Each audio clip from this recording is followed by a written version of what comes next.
What's going on, everybody? No, I want these. What's going on, everybody? My name is Matt, and welcome back to Controlled Chaos Gaming. Today's vlog is going to be quite a bit different than the rest of them. I want to give a huge shout out to Zapdos TCG for this idea. Today is January 18th, and I'm preparing for the Seattle Regional Championships that will be starting on February 27th, I believe it is. So a little over a month in advance. And my goal for this video is to show you guys exactly how I prep for a tournament, as well as the rest of the CCG team members. So there's going to be a lot of clips leading up to the actual tournament. And in those you'll get to see our deck considerations, our tech changes, and just the thought that goes into any kind of prep for a major tournament. So just getting straight into it here. The last tournament I played in, or the last time I even touched my cards, was at the beginning of December at a League Cup. I placed top 4 with Bouf. So my top 2 decks right now going into the Ascended Heroes format are Joltik Box and Bouf. But of course I'm open to anything else that pops up. I haven't really looked into the new set. I have barely looked at the Phantasmal Flames format. In fact, today the Toronto Regionals actually just finished up about 15 minutes ago. Gardevoir beat Raging Bolt in the finals, so that's a little bit different that a Raging Bolt popped up, but the meta's still pretty much the same, although like tech inclusions I'm not totally sure of. So I would say, since I haven't played much, I got a few games in on the ladder, and it's still in this format, it's not in the Ascended Heroes format. My goal for week 1 is going to be to brush up on the format and the new tech cards, maybe some new decks popping up, and to remind myself of the set list for Ascended Heroes, just so I can know what people might consider including into their decks. So with the 2 decks that I'm currently considering, I have some mock lists. They're like the very first version. I've put 0 games into any of them, and it's just an idea. So let's get straight into Joltik Box. So here's the first version of the Joltik Box deck that I've cooked up. Just going based off of my last format list, but with the new inclusion of Light Ball, I think this deck does get a lot better. So Light Ball is a new tool card that says if this card is attached to any Pikachu EX, it does 50 more damage. So that changes quite a bit of the dynamic of this deck, because before I was running Gravity Mountains to try and solve the problem of this 300 plus HP stage 2s, but now I just have a tool card that can take care of that. So that's just Arven searchable, which is super nice. So I decided that it was time to finally try the Magneton. So the first idea that came to mind when I saw this card was released was Arven can get you Ultra Ball plus Light Ball. You can Ultra Ball for the Magneton after Magnemite is benched, Miraidon for the Pikachu, pop the Magneton, and then you just hit 350 damage out of nowhere. So thought that was a really cool idea. I don't know how relevant it's actually going to be, but that's why we're going to test it out. Also, this gives you the ability to do 2 Iron Hands. After the first one gets knocked out, if you want or need to, you can just set up another Iron Hands, which that's just kind of unrealistic without the Magneton. So we're going to give that a shot. I did cut Super Rod and Power Glass in order to have those in. I have the 4th Pokegear back in, so the full 444 with the Nest Ball, Ultra Ball, and Pokegear, because I wasn't sure what else to include just yet. I do still have the Iono in there for the Goldango matchup. I think 3 Crispin is even better now than 4, just because we have the access to the Magneton to recycle those energies.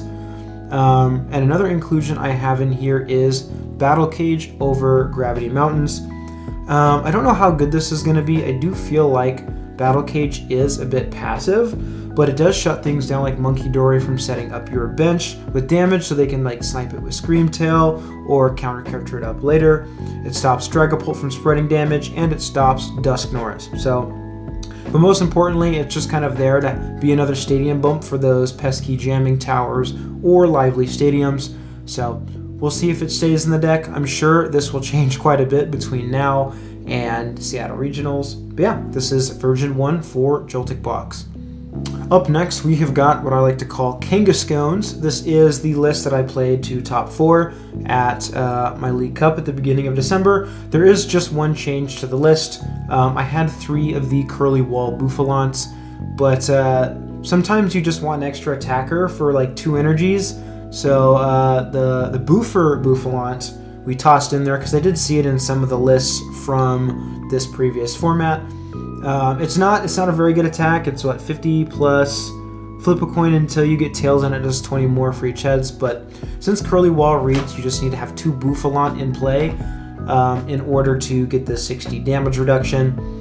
The other Bouffalant seems totally fine. Plus it's got a little more HP. It reduces some damage, so it's totally fine. But not much else to say on this, as I mean, the list didn't change at all from this last format. Maybe there's something new after I do go review Ascended Heroes that I'll want to include. That's all I got for the first 2 versions. So yeah, I'm going to get to testing a little bit on the ladder with both of these decks, even though it is in the Phantasmal Flames format. And I think we're going to go ahead and do weekly updates. So I've set my goals for the week, and I'll update you guys a week from now. Today's Sunday, but I'll do it on Saturdays because that's the day that I have off. And I'm looking forward to showing you guys all of the progressions that I make, some fun vlog clips from testing sessions, and so on. So I hope you guys enjoy this style of vlog, as this, again, will lead all the way through Seattle Regional. So this is going to be a really long video, but I'm going to have timestamps. So if you guys want to skip all the prep part and just go straight up to our experience in Seattle, feel free to do that. I'll see you guys next week. Quick little midweek update here. It's about 1:30 in the morning on Tuesday, but the results for Toronto Regionals came in, and a Joltik Box got top 128. Shout out to Elvin Say. I really liked some of the ideas that they had in their list. So first things that I noticed were Brock Scouting and Kieran. So Brock Scouting can get around the Badoo lock.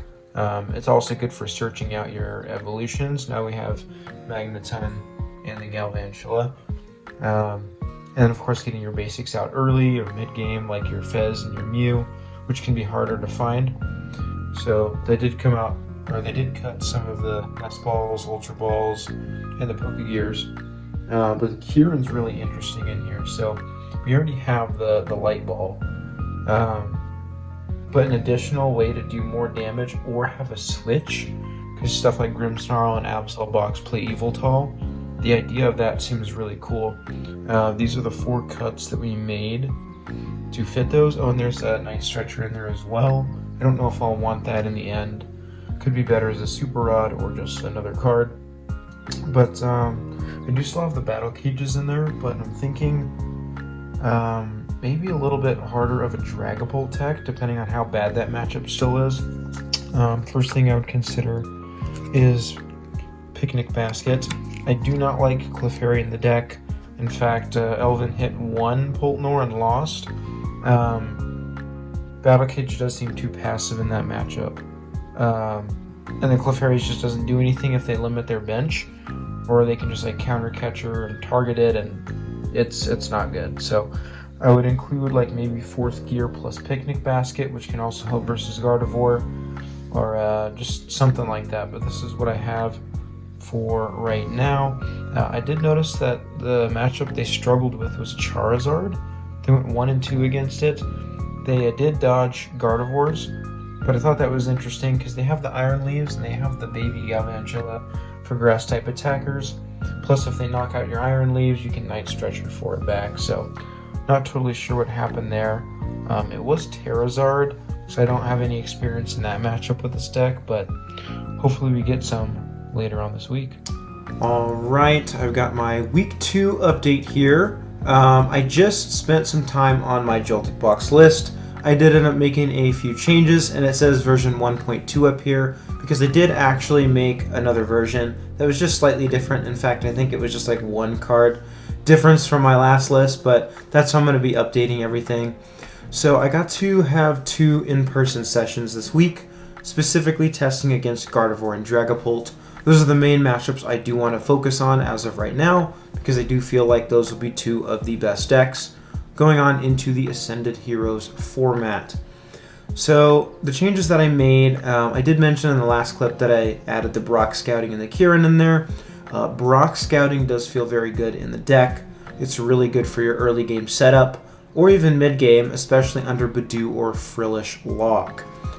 So Kieran hasn't come up just yet. I've played about 10 to 15 games between both of those decks for the 30 additional damage or even the switch effect, but I'm going to keep it in there for now because I do feel it will have some value in other matchups.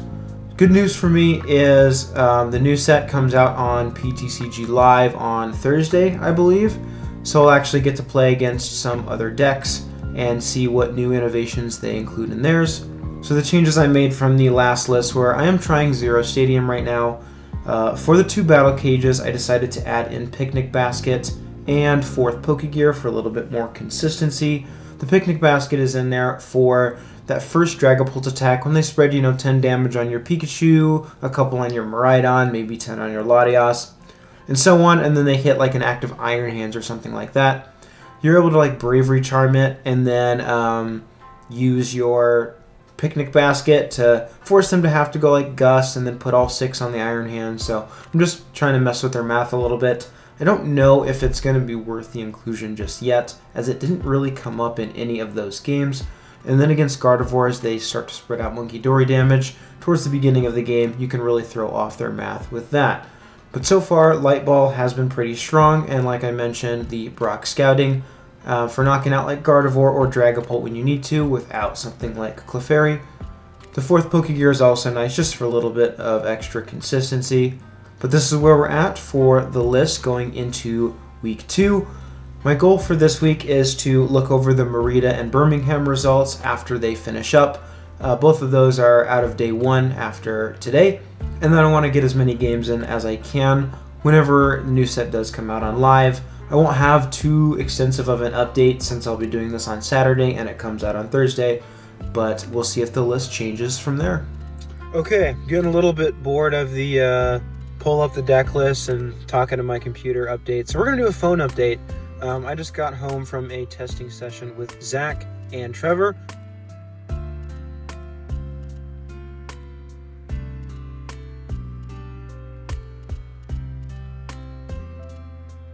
Shout out to both of them for the nice session.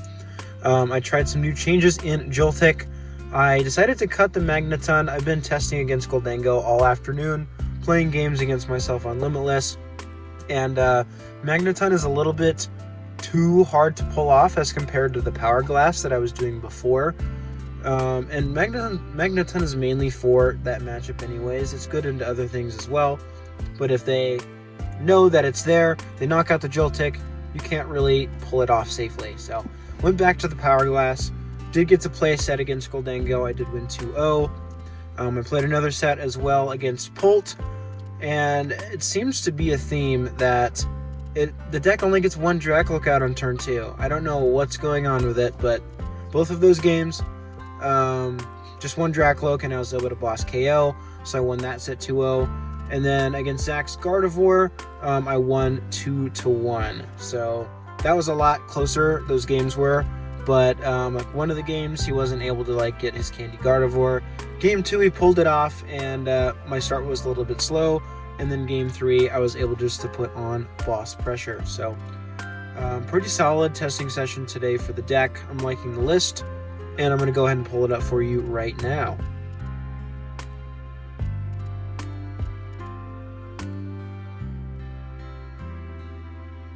Apologies for the upcoming clip that I'm about to play. The audio kept cutting in and out. I was recording in my work van, but I don't want to cut the clip because it is some good raw footage of my initial thoughts on a situation that just came up.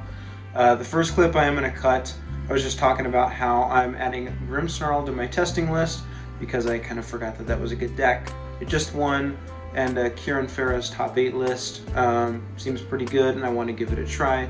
So here's the clip. Okay, updates 2 hours later after my last clip. So soon after I recorded my stuff from this afternoon, Pokemon released a statement on Twitter saying that Ascended Heroes will not be legal for either EUIC, any of the upcoming tournaments, or Seattle because of a product shortage or whatever they want to call it. There's a scarcity of product. So that's big news, not only for myself. It's very, very disappointing. This format is extremely stale, and even just a few new cards to spice it up would make it so much more interesting. But everyone getting ready for EUIC. They've been practicing for weeks now, and now we're stuck in the same exact format as we've had for the last 3 months now. That is incredibly frustrating. Normally, like when Pokemon has these announcements, like, 45-second prize checking rule, +3 turns is back, great. Even when they announced the +1 and the 10-minute overtime thing, like, I didn't think anything of it. But this one definitely frustrated me for sure. And like I said, they just announced this an hour ago. Heard about it in the group chat, and it's just unbelievable. I feel for those especially going to UIC, because that's in what, a couple weeks. So they got to go back to preparing in an old and stale format. So for myself, like, I'm gonna go back and change the deck list that I have. I'm still gonna look into Grimmsnarl, and we'll see what happens. But I'm definitely less excited to play again in the same format. Oh, and another thing that makes this even tougher is TCG Live updates to the new set tomorrow. So how am I going to test on live? How is anybody going to test on live with Ascended Heroes out?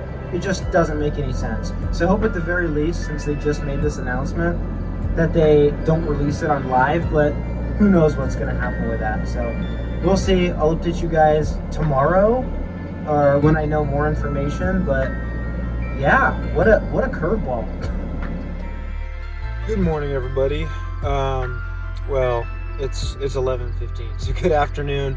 I slept in today because it's my day off. It is Saturday, so it's the end of week 2. Technically not yet, because I'm about to go do some testing with Zach. But first we're going to stop by Phoenix Fire. I'm picking up some sleeves and some really sweet cards from Joe. Can't wait to show those off because those are going straight in the deck. And then right after, like I said, I'm meeting with Zach. Probably going to be like 3 or 4 sets. Grimmsnarl so far in my testing. I ran some games against Dragapult last night. And just some on the ladder before it switched over to Ascended Heroes. It's a serious contender for me. I've got experience with the deck, and it feels very smooth to play, but I think all we got to work out is the Goldengo matchup. And of course I need to test into everything else. I need to learn how to price check properly with it, because I never went like super in depth. It's just kind of a deck that I've played before, so who knows. Right now it's between 2 decks, of course, Joltik Box and Grimmsnarl, and I'm looking to make my decision 2 Saturdays from now of what deck I'm going to play, and then it's just about ironing out the list. So let's go to PFG and check out which cards I'm picking up. Just got some stuff from Joe. Get that crap out of here, we don't need that. There we go. Straight to the deck. I found a Wild Caden. It's been a minute. The fans haven't seen you since the Vegas vlog, and neither have I. Dude, I don't compete anymore, man. This format is stale. True, and now we get it for another 2 months. Yeah, I'm so excited. We are also now stocked up on sleeves for the next 2 years. Dude, I can't wait to mooch.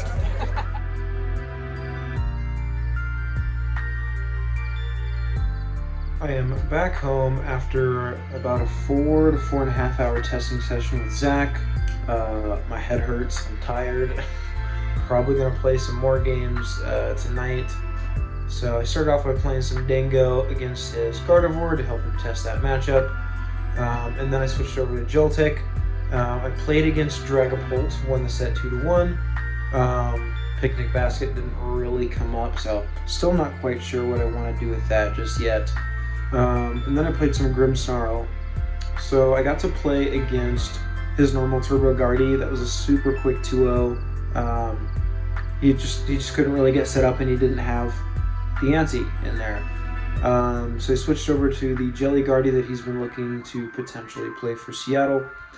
And we played a very long 2-game set of that. I've never played against the Mega Diancie before.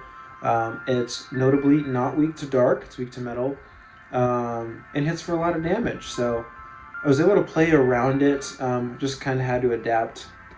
And not attack for a lot of turns until I could find Gust or, just kind of passing or using Itchy Pollen a lot. Did win the set 2-0, so I'm actually feeling really good with Grimmsnarl this far. I think tonight, if I do run some games on the simulator, I'm going to play that into Gholdengo, a couple different lists, like with Prime Catcher or Secret Box. But I'm feeling pretty good about Grimmsnarl at the moment. But that might also be because I felt a little bit discouraged with the last set because I got locked out of the game against Charizard with Klefki twice playing Joltik. Always knew that was an issue that has been in the past, but just 2 quick games. Couldn't get the Jolting charge off, or I had a pretty bad mid-game, so that was a really quick 2-0. So feeling a bit down about that specific thing because I don't know if I just want to lose to Klefki and Charizard, but still got both decks on my radar. But yeah, that's the end of week 2. Thinking of some goals for week 3. I think it's probably just kind of the same. Just get some more games in, have some more testing sessions. I'm going to spend a little bit more time on Grimmsnarl than Joltik this week because I have way less experience with it. So I think I can afford to give Grimmsnarl this upcoming week. So I will see you guys on Tuesday, probably, for our next testing session.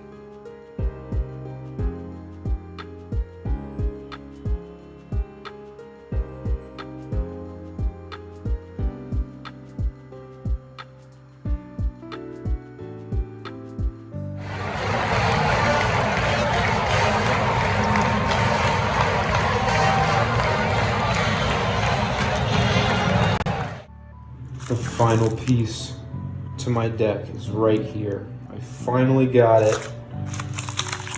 This is big news, guys. Let me put this down for a second. This right here is what we've been waiting for. The optimal Iron Leaves art. So here's kind of a look at how I've been testing for Seattle, just running some games against myself with some of the deck lists that have been doing well. This one's the Gholdengo list that won in Auckland. Been watching the stream for Sydney tonight. It is Friday. It's about, there's the time, 11 p.m. This is my 3rd set versus Gholdengo, and I was just trying to think, I'm like, do I go back to Magneton? Because this isn't really working. I found that early punch on my Pikachu from this guy, Solrock, hurts a lot. But then I thought, there's a card called Heavy Baton. So the negative side to this card is I can't have Latias in play. So hopefully I start something decent or I can get an air balloon attached. But if my Iron Hand gets knocked out, it gets to move 3 basic energy to wherever I want on board, which it's Magneton with no prize card side effect or it being a stage 1. It's just a tool card, so it's Arven searchable. And I've played 2 games of this, and it's made all the difference because I can just set up my Pikachus. It'd be nice to like not have one prize like I did this game. The other few games I kept prizing one Pikachu. And this game didn't really matter because never found Dango. Because Genesect is prized. But I was playing it out as if they would have had Dango and had the normal turn 2 or 3 knockout on my Iron Hands after I take 2. Well, my board has not enough energy. My Pikachu probably has 70 damage on it. And I'm just kind of cooked. But Heavy Baton gets rid of that weakness, can set up both Pikachus, can overload one of them, and then have my mid to late game attacker. So this might be the big secret in the Dango matchup, which is really important. I did cut Super Rod for it, but I'm going to skip ahead to tomorrow, and I'm going to show off my updated lists for Grimmsnarl and Joltik after week 3. Hey Joe, can you give a shout out to our sponsors at Absolutely. What up, Caden? Shout out to our sponsor at Kayfabe Cards. Head on over to Kayfabe Cards in Riverton, Utah for all things tabletop. This store is home to Pokemon, One Piece, Flesh and Blood, and more, selling both singles and sealed product in-store and online. You'll find their massive assortment of Pokemon plushies, sleeves, deck boxes, and other staple products. So what are you waiting for? Head on over to Kayfabe Cards. We'll see you there. So we're having a testing session here. This might be false information. I'm probably not playing Joltik. There ended up being a challenge here at ABU, and there's 6 of us who are all just testing together. So I'm already maxed out. Caden desperately, nope, not that guy. There he is. Caden desperately needs some points, so I think I might have to take it easy on him for today, but we'll see what happens. And here he is. Oh, my Joltik keeps falling off my shoulder. Grimmsnarl 3-0 for final opponent Q. Q, how did that game go? It went awful. I couldn't do anything. Why is that? Why is that? Because this stupid little booger, where is he? Where is he? Hold Where is up. it? Dude, you Where lost did he him? go? Oh, Jonah? Nope, there he is. MVP. Wait, let's recreate that one clip. Remember at the airport? Remember that? Oh shoot, yeah. Sick pulls out of my prize packs. What'd you get, Q? I didn't open them. Oh, saving them for sealed product collection? No, I'm gonna open them when I get home. Oh, That's where all the luck is. Hey Bill, how do you feel about me winning my 5th challenge? I'm too busy uploading this. Do you mind? Okay, I am doing my Sunday update on the following Tuesday for whatever reason. I just got too lazy to do it until now. But there's only been like one slight change to the Joltik list since Sunday. Pretty minor change, but we'll go over that in just a moment. Here's the Grimmsnarl list that I did win the challenge with this weekend. All I did was swap the Tatsugiri for Shaman. Shaman is in there for Gardevoir because early Screamtail snipes on my Morgrims can be pretty detrimental, or even Monkey Doors that I'm trying to set up. It's also in there for decks like Raging Bolt, which can be a pretty bad matchup. If they can get their baby Raging Bolt set up early and start also sniping my Morgrims and my Frostlass especially, that can be a problem. It also was in there for Zoroark if they do decide to play the Darmanitan. That ended up being pretty good in testing to shut that down. But otherwise, yeah, that's mainly in there for the Gardevoir matchup, but it does have some other use cases. So not too much else to say about this list. It has been solid, pretty consistent. I mean, the weakness of the deck naturally is it's a bit more inconsistent. It's more prone to bricking as you don't have a draw engine and it's just a bunch of Pokemon. A lot of times in the mid to late game, you end up with 3 Frostlass in your hand. So other than that, once it sets up, it feels like it rarely loses a game. So deck is still really strong. Does still have a weakness into Goldango, but that matchup will need more testing.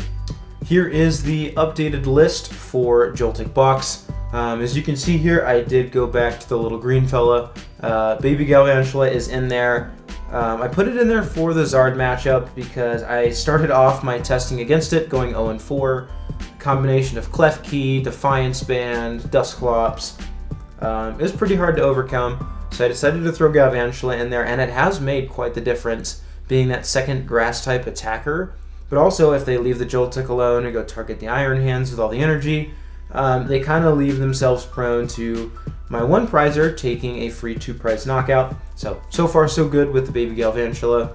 Another change here is, I'm looking down the list, we did cut the second Bravery Charm to add a card that I actually think has made a massive difference in the Goldango and the Charizard matchups, and that is Heavy Baton. So I was kind of mulling things over in my head. I think I actually already have a clip up there showing of when I added it. This might honestly be a game changer for the deck. Since I put it in, like, I felt more confident with those big one-hit KO matchups that want to just go gust your Iron Hands on turn 2 or maybe even turn 3 and KO it and get rid of all of your energies. You do have to have a clean board state. You can't have Latias in play since it gives all your Pokemon free retreat, meaning Iron Hands will have a retreat cost of 0 and can't use it. And it does also remove, like, you can't put a Bravery Charm on it. But Heavy Baton has been really, really good so far in my testing. It's swung a lot more games than I would have even expected, so Really like the idea of it so far. And then we did go back to Gravity Mountains. I'm no longer running Picnic Basket, or what was the other tech that I was running? I can't remember off the top of my head. Yeah, we're back to 2 Gravity Mountains to have a stadium bump specifically against stuff like Jamming Tower and Lively Stadium. But it's also just more damage reduction on those stage 2s like Gardevoir and Dragapult, so Pikachu can get in there and take some big knockouts. And so far, the 1 Bravery Charm has felt fine. I initially cut the 4th Pokegear to keep the 2 Bravery Charm and then have the rest of the tools along with Heavy Baton, but I decided to try to cut just 1 because whenever I need the Bravery Charm on the Iron Hands, well, I can just put it on the Iron Hands. But a lot of the time, I feel like I want the Heavy Baton on there, and so that extra Bravery Charm can just go on something like Joltik to protect it from getting KO'd, or Pheasantipity to beef it up a little bit. So the 1 has felt fine so far. I gotta test the other matchups. But yeah, those are the main changes in the list. Brock Scouting has felt like a mainstay in the deck for sure. I'm still iffy on Kieran. I do really like that it's a switching effect, and then that plus 30 damage, just more ways to take those big knockouts in the mid to late game when you need them. So I'm gonna go ahead and show you guys my results for testing so far. I've been using Trainer Hill, this battle journal for the first time, and I'm really liking it. It's a very clean look at all my stats and how I can log my games, so let's go ahead and check it out. It says my overall win rate is 65% just about, and record is 50 and 27, but between the 2 decks, I don't think those numbers matter so much. It's really just between the specific decks. So as you can see, the 2 decks we've got being tested are Grimmsnarl and Joltik, and our matchups that we have so far down here, I put a lot of games into Gardevoir and especially Zoroark. So I want to give a big shout out to Joe Chigbrow. You saw him in the last clip over there at the challenge. He has been practicing Zoroark and Gardevoir specifically for EUIC. So he's preparing to leave, I think it's tonight or tomorrow because it's Tuesday. But he's going to be playing Zoroark. So a matchup that he was having a lot of trouble with was Grimmsnarl, which, funny enough, since it's a deck I'm considering, it worked out for the both of us. So we've had 2 live testing sessions on specifically TCG Live. And yeah, the Zoroark matchup does seem really good for Grimmsnarl, but we were also doing a lot of experimentation of different lines and lots of good discussion. And the record that I have here, I don't think shows exactly how the matchup goes. I think it's closer to 50-50 or slightly favored for Grimmsnarl after some good discussion and testing. So hopefully if Joe runs into a Grimmsnarl or 2 at EUIC, he can get the dub there or just dodge it all together. So yeah, good luck to Joe at EUIC. But as for the rest of the matchups, like I mentioned, a bunch of testing into Guardy. And then for Joltik, started off with a bunch of games versus Poltnor and Goldango, so those haven't really changed since maybe a week and a half or 2 ago. But I've been really focused on that Charizard matchup because I did start off 0-4 against it. Because like I said, Klefki is a problem, Defiance Band's a problem, Dusclops, not a good combo for me prior, all of that. So the preserving energy from Heavy Baton has made a huge difference, and you can actually see here under the history tab, you can like take notes. So whatever games that I could remember, or if I was actively doing it, like I leave the list, and then how I won or lost the game, if there was like egregious prize cards on either side, a slow start. So I'm really liking Trainer Hill. So you can just type in whatever deck you want here, and there's lots of options, and then you can add the notes at the bottom. So if you guys are like testing for tournaments or wanting to know how you can like log your games, I think this is a really good way. You don't have to go into Google Docs and make your own graphs. I mean, this has been perfect for me so far, and this is the first time I'm using it, so I think it won't be the last, that's for sure. I'm really liking Trainer Hill. So you guys should definitely check this website out. They also have like stats for recent tournaments, card inclusions of the top decks. There's a lot to this website, so shout out to them. But that is pretty much it for the update. So I have decided that since today is Tuesday, I decided this last week, but I'm not going to make my full deck decision on Saturday. because EUIC is this weekend, and I'm going to save it for the following Tuesday. That is when I'll make my official deck decision. That leaves just over a week and a half before Seattle to just fully focus on that one deck. So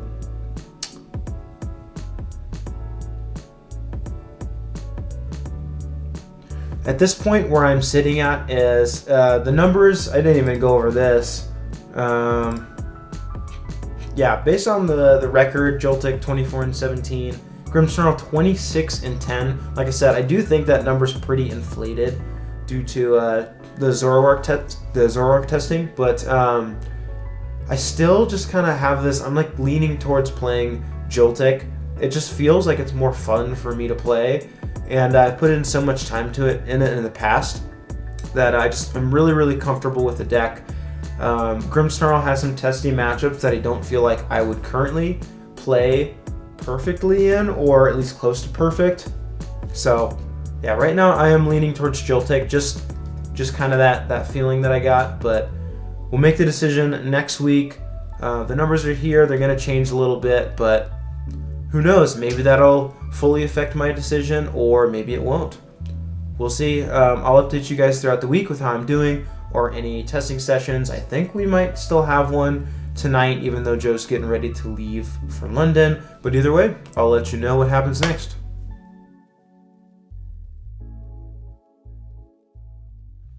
Alright, back home from the testing session. At first it was looking like it was just going to be me and Trevor running some games. And then I put something out in the Idaho Pokemon group chat that I was going to be at DSG, and 8 people showed up. So that was fun. A lot of people testing for Seattle. You guys got to have a look at who came. I got 4 solid sets in. I played 1 set against Poltnor and then an additional game. Did win that 3-0. Sometimes Poltnor just bricks. I ended up trying pretty well with Grimmsnarl. And then the other 3 sets I played Joltik. I beat Poltnor with Candies 2-1. That matchup is it's just tough. I just hope that they whiff, and then in 2 of those games they did whiff something at some point, and then in 1 they drew everything. That's just kind of how the matchup goes. Hoping to not see Dragapult, or hopefully they just don't draw very well, or only get 1 Dracolook in play. And then I ran against Terrazard, so that's my first experience in this format. Against that, I did lose 2-1. Briar's just kind of tough to deal with. And then Eevee Box. I've played this in past formats, but not this one yet. Wanted to see if anything really changed, and not too much has. They can also just go for the Briar, and then they can just Burning Charge or Joltik and then set up for that. But he wasn't able to in any of the 3 games we played, and we were able to get there 3-0. So yeah, it was really cool to have a bunch of people there today.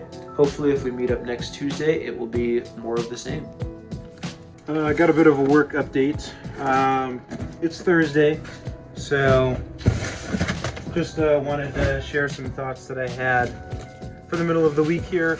Last night after work, I decided to start testing out Battle Cage in the Joltik Box deck. I've been really curious for a while how it would affect. Sorry, I'm gonna dip in and out of frame. I'm fixing up a toad here. Wanted to figure out how it would affect some of my top matchups, and I picked up the full art ones from one of the newer sets. I wanted to throw them in there, as well as Psyduck for the Dragapult matchup. So I've kind of accepted with my other list. The only pseudo tech for that matchup are the Gravity Mountains, but still it's not really effective. So I wanted to see exactly how much the Battle Cages plus Psyduck would affect the Dragapult matchup. I did get to run 3 sets against it last night. Won the first 2 sets 2-0, and then lost the last set 2-0. So that's a little bit confusing. But what I need to figure out next is, will it affect the Gardevoir matchup with the Battle Cages specifically, and how will it affect the Charizard matchup? So with those inclusions, the only thing that's affected is I removed the Gravity Mountains, and then I cut one Pokegear, which is a little bit of extra consistency. So that's a bit unfortunate, but it shouldn't be that big of a deal to add in the Psyduck and the Battle Cages, because that having Psyduck +2 Battle Cage and the Dragapult matchup, like having those at the same time if you can draw them. It's really, really strong against the deck, at least from what I've found so far. But is it going to help with Monkey Dory Math against Gardevoir? And it won't affect Goldango. It may affect Charizard, because that's what I'm kind of looking at for the top 4. The damage modification, or not having as many, because I just have the Kieran in the deck, feels a bit risky so far. Especially like if they go to a double Dragapult board state, like how are you KOing them without Clefairy or some additional damage mods? So a couple of problems that I've run into there thus far, but we're going to test some more into Pult tonight. And then the goal for the rest of the week is to test it against Gardevoir and Charizard. So I'll get back to you once I have an update on that. It has been a whopping 15 minutes since my last update. With the amount of thought that I'm just giving to like specifically like tech inclusions, and I've been thinking about it a lot since last night when I was testing it. Just kind of going over my thoughts from the last 15 minutes since I made the last clip. I may as well just lock in the deck. I mean, I'm not thinking about deck choice at the moment. I'm thinking about my matchups for Joltik. I played it a long time, so I think it's just fair to say that's what I'm going to end up playing. This is a little bit different for me. It'll be the first time that I've locked in the same archetype for 3 consecutive major events that I've played in. So before, I played Lost Zone Gudra, got my first day 2 in Fresno in 2023, and then I played it to the following tournament and did terrible with it. Then I switched off to like Kyurem, I think it was, or whatever, and then went on a pretty cold streak. But then I played Dragapult Iron Thorns to back-to-back regionals last season, which I day 2 both. And then I played Joltik, day 2'd San Antonio with it. And then last tournament, Vegas, I went 5-3. And then going into Seattle, I will be playing it once more. So, yeah, I mean, it's kind of like a relief. Just get rid of the mental strain of deciding between decks. Choose it now. I mean, technically, since it's Thursday, it's exactly 2 weeks before I will be in Seattle. So, yeah, we're just going to lock it in. Now it's just deciding the list.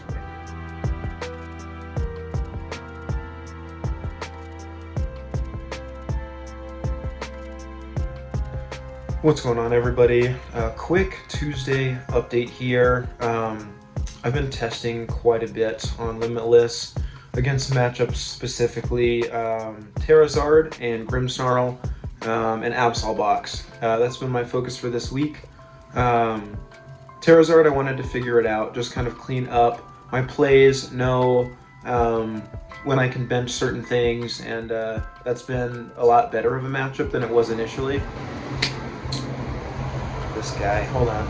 And the Absol matchup is a little bit interesting, so it depends on if they're playing the Towards build with the Cornerstones, or if they're running what won EUIC with the Toad Scrolls and stuff, because it's less teched out, or it's at least less teched out for the Joltik matchup. Just kind of like Crossfire, that's all you got to worry about, because the Cornerstone, only your Iron Hands can hit it. Then what you try to do is, you punch it for 160, then they heal it, put the 30 on it, penny it, and then attack with Kangaskhan to take a knockout on your Iron Hands. Because if they ever go for Absol, it just always seems bad. With my baby Galvantula and the Iron Leaf's potential to just take 3, and then also wipe all those energies off their board. I was trying to test different scenarios where I go for the aggressive Absol, late game Absol, no Absol. Seems better if they go for no Absol, because it forces me to try to get through a Kangaskhan or gust around it, which makes it a lot harder. And testing so far, the matchup has been slightly favored. As for Terrazard, that also seems slightly favored, as they only do run the 1 Terrapagos and 1 Wellspring. If they bench the Wellspring or have to have that Terra in play, that's a 3 prizes, which dodges the Briar turn, which is huge in that matchup. Also, if they can't get down turn 1 Duskull, I can actually go for Bravery Charm on hands. Otherwise, I want the Heavy Baton to save those energies for the Pikachus and potential Iron Leaves. So that's been really important. And then the Grimmsnarl matchup, I've actually put a lot of games into last night and this morning. I'm 7 and 8 into it when it's played correctly. They put on the pressure with double Frostlass and their Monkey Dories. Early rare Candy Grimmsnarl puts on a lot of pressure, and that matchup has been actually slightly unfavored, which is surprising. But again, I know how to play both sides of it. I've got experience against Grimmsnarl in the past, so that probably has a lot to do with it. In the first few games, I pressed like double Joltik and just break hands starting Ursaluna. It was kind of brutal, so that didn't help. But we count all of the games. Variance is just a part of Pokemon. So tonight was going to have another testing session at DSG. It's pretty close to the house, and we had so many people turn out last week, and that was awesome. There is a league challenge, another surprise league challenge, but at least I found out beforehand. So I'm looking to get in some testing a couple hours beforehand, and then I'll go ahead and play in the challenge with my new Joltik Box list, and we'll see how we do. Quick note on the last clip. I reverted back to the list that I showed off previously with the Gravity Mountains and the 4th Pokegear. I found that the Psyduck and the Battle Cages didn't change up the Dragon Bolt matchup enough to warrant those inclusions. This is a peak mirror gameplay right here. We hit the homie Cam in the mirror in round 3 of the challenge. We're both 1-1, but he doesn't have any Pokemon. So we're using Crispin for a Pheasantipity. Yes, sir. And here we are with the man himself, Noah, who's now maxed out on challenges. What'd you play? I played Mega Absol Box. Is it the same list that just won a UIC? It is similar, but it was an older list. It does have the Toadstool. Do you have some spicy Noah text in there? Tell the people about it. Not really. It was just very solid. Got Arvin for most turns, or for most first turns, so. All right, well, hey, quick and easy for like a lot of our locals are maxed out now. Bill's maxed out. Mason, are you maxed out yet? Oh, you haven't been going to challenges. Joe's maxed out and I'm maxed out, so. Very nice. 3/4 into the season, but yeah, congrats on the dub. Yeah, to be fair, it doesn't mean much because I'm not going to Worlds, but still hey, nice to Ace have. Trainer promo. I know. It's got high value if you want to sell it. Yeah. Cam, how'd you finish? 3-1. 3-1. Scoop to me. Yeah, I don't need the points, and so I was hoping that you would win the last round, and then you did, so we'll see if you get 12 points or 10. Huge difference right there. Oh, he wins. Actually, you could win right here. Almost. Can I?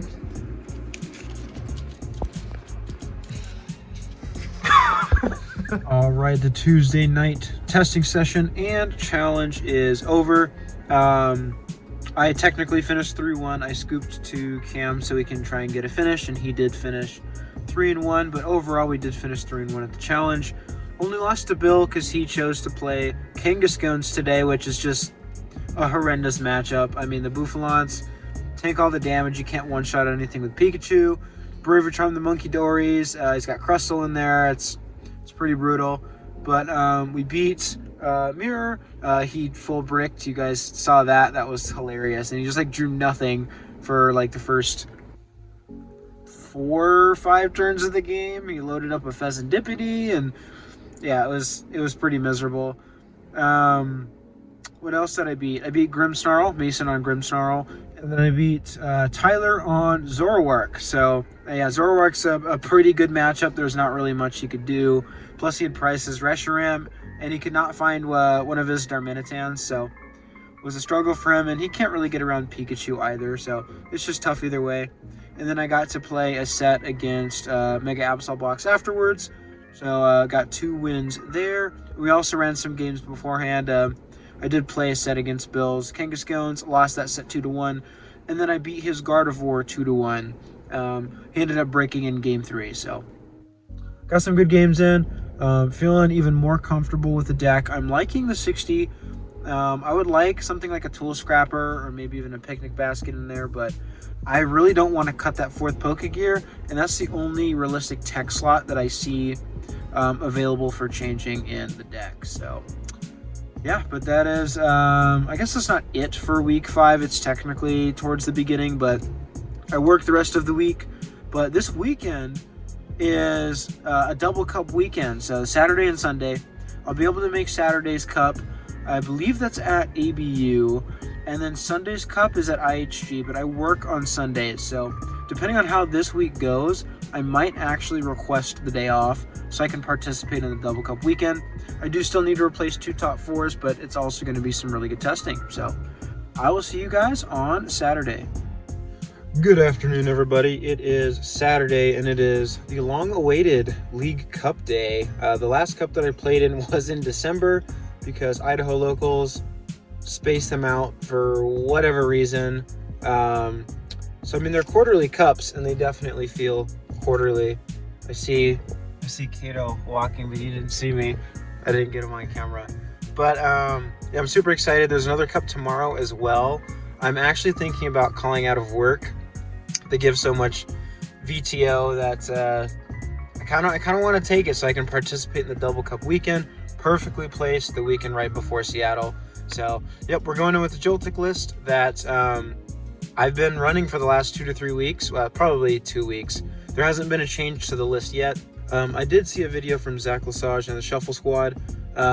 He had his own Joltik Box list, but he ran Erica's Invitation, which I thought was super interesting.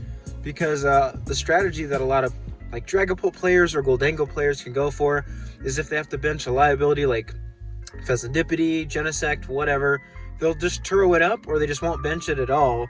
A surprise Erica would just pull it to the active and that could win you the game. But then I got to thinking about it, like what are the actual odds of you having the Erica at the exact end of the game? It's kind of like the odds of finding Kieran when you need to hit 330 at the end of the game after you just got Iona to 2. So, yeah, I don't know. It's kind of, I kind of want to try it, but it just seems kind of like a meme. So we're just going in with the list that we've been running. We're going to go talk to some friends and see how we do.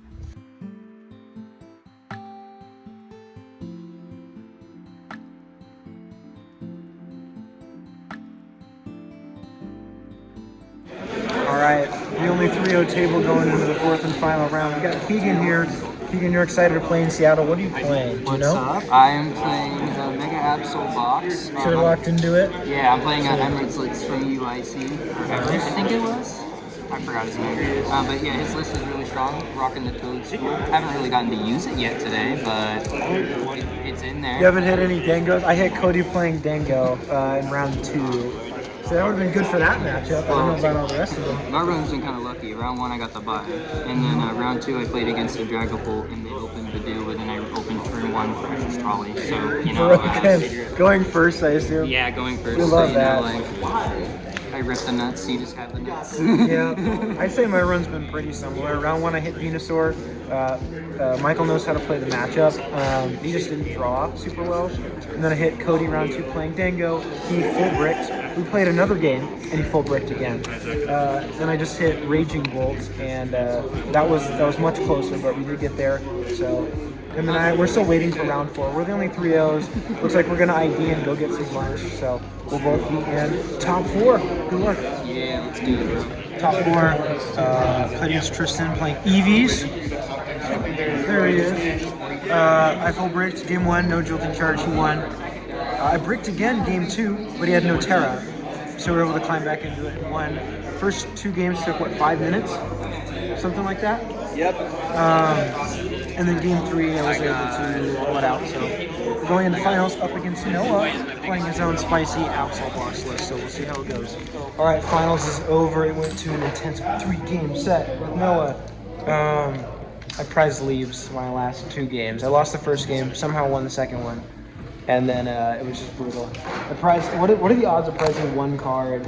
1%. You're one of. 1%. Isn't like 1 in like 120 or something like that? It's 10% for 1 game, but prizing it twice in a row is 1%. Yeah, it was pretty brutal, but it was a close game either way. He tried to clutch stall in game 2.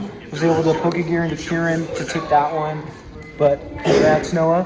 I'll take the second. I finally broke the top 4 curse, so I get plus 15 championship points. I guess I'll take it. Shout out to Noah because he actually breaks the second place curse for like a long. True. So this is your second win, right? Yeah, I'm first. His first win. You haven't won a cup yet? Not this season. Yeah. Oh shoot! Not this season, or like okay, but you have won a cup before. Yes. Okay, but still, first cup win of the season. Congrats to Noah. Hard-fought games. We'll see you tomorrow. Just when you thought the gamers were done playing Pokemon after 5 hours of grueling action, we're the two left testing more for Seattle. Yay! It is now Sunday. Running the same Joltik list back to this cup. Headed to Nampa right now. It's about a half-hour drive or so, but we're gonna go to IHG, fill out our deck list, see who shows up. Yeah, really tough set against Noah yesterday in finals, but he played it extremely well. So congrats to him for the win. He definitely deserved it. He did have a couple bad beats there with pricing stuff that I need for the matchup, but he set up an interesting board state game one that kind of made me approach the matchup differently. He went for the aggressive Absol, which is normally incorrect, and I got like early Iron Leaves on it, but by that time he was able to go Energy Switch attached to Blood Moon, and then he can just keep recycling Blood Moon because I've committed 3 of my energies to Iron Leaves. I couldn't get a Crispin off, so I didn't have a Pikachu ready to go to take out the Blood Moon, so that was really interesting. I hope I get to play him again today, maybe run it back in Top Cut if we can get there so we have a nice best of 3. But other than that, I'm hoping to get a W today. It's my birthday, so I deserve it, right? Now I gotta go earn it, but I'm excited, so we'll see you there. That was not at all how I expected things to go. Quick 1-2 drop. Yeah, that was bad. I played one Arven over the course of 3 games. Round 2 that I won, never played an Arven, and somehow got there, so yeah. Okay, it is Monday afternoon, 1:34 p.m. Running some more games against Absol because I've been getting cooked by it at locals, and I've had some pretty bad beats, but why can I never get this deck to work? Why does everybody I play against manage to get, turn 1 Trolley, Turbo Energize every time? This is going into turn 2. I even had Pokegear. Can't ever find turn 1 Arven with this deck. I've had to also, before the game starts, I'm always prizing a piece or 2 that I need, so I just keep resetting it until my prize cards aren't terrible. I mean, let's take a look at my journal right now real quick. This is a really bad view of it. I'll do a much better one later. But here are the numbers so far. I've put 30 games into Absol Box, and I'm 20-10 against it. And I feel like 3 of those games, that I've tested through Limitless, maybe I've gotten Trolley Turbo Energize. It's just, how do you make it work? We're doing some testing for Houston, right? Because you're going to Houston. Yep. He just took his first 2 prize cards, and he still did not find it. That's so funny, dude. This is going... And you bricked game 1. Yeah, that's great. This is going wonderfully. All right, what's going on, everybody? It is now Thursday, so today's the day that we leave for Seattle. I am super excited. Wanted to go over some final thoughts and my final numbers here. I put in a ton of games, and I just want to preface that absolutely none of these were tested on ladder. I had a couple testing sessions with Joe because it was in this format, and then the rest of them were in person or on Limitless Tabletop. I can't do quick maths, but maybe I can. That's 185 games, I think. I don't know if that number's for like 183, I think it is, of Joltik Box. That's a lot of games. I can't tell the exact win rate. I guess the percentage doesn't really matter. The overall record still throws in Grimmsnarl. I couldn't figure out how to delete one deck without deleting them both. But so here are the final numbers. What's going to be most important is matchups. So for these fringe matchups like Alakazam, as you can see here, or even like Venusaur over here, I wanted to test like if I was doing it on tabletop and it wasn't in person. I wanted to test a set against everything that I think I could see, even if it's unfavored or whatever, just so I have a good game plan into it. Yeah, I'm just gonna scratch it.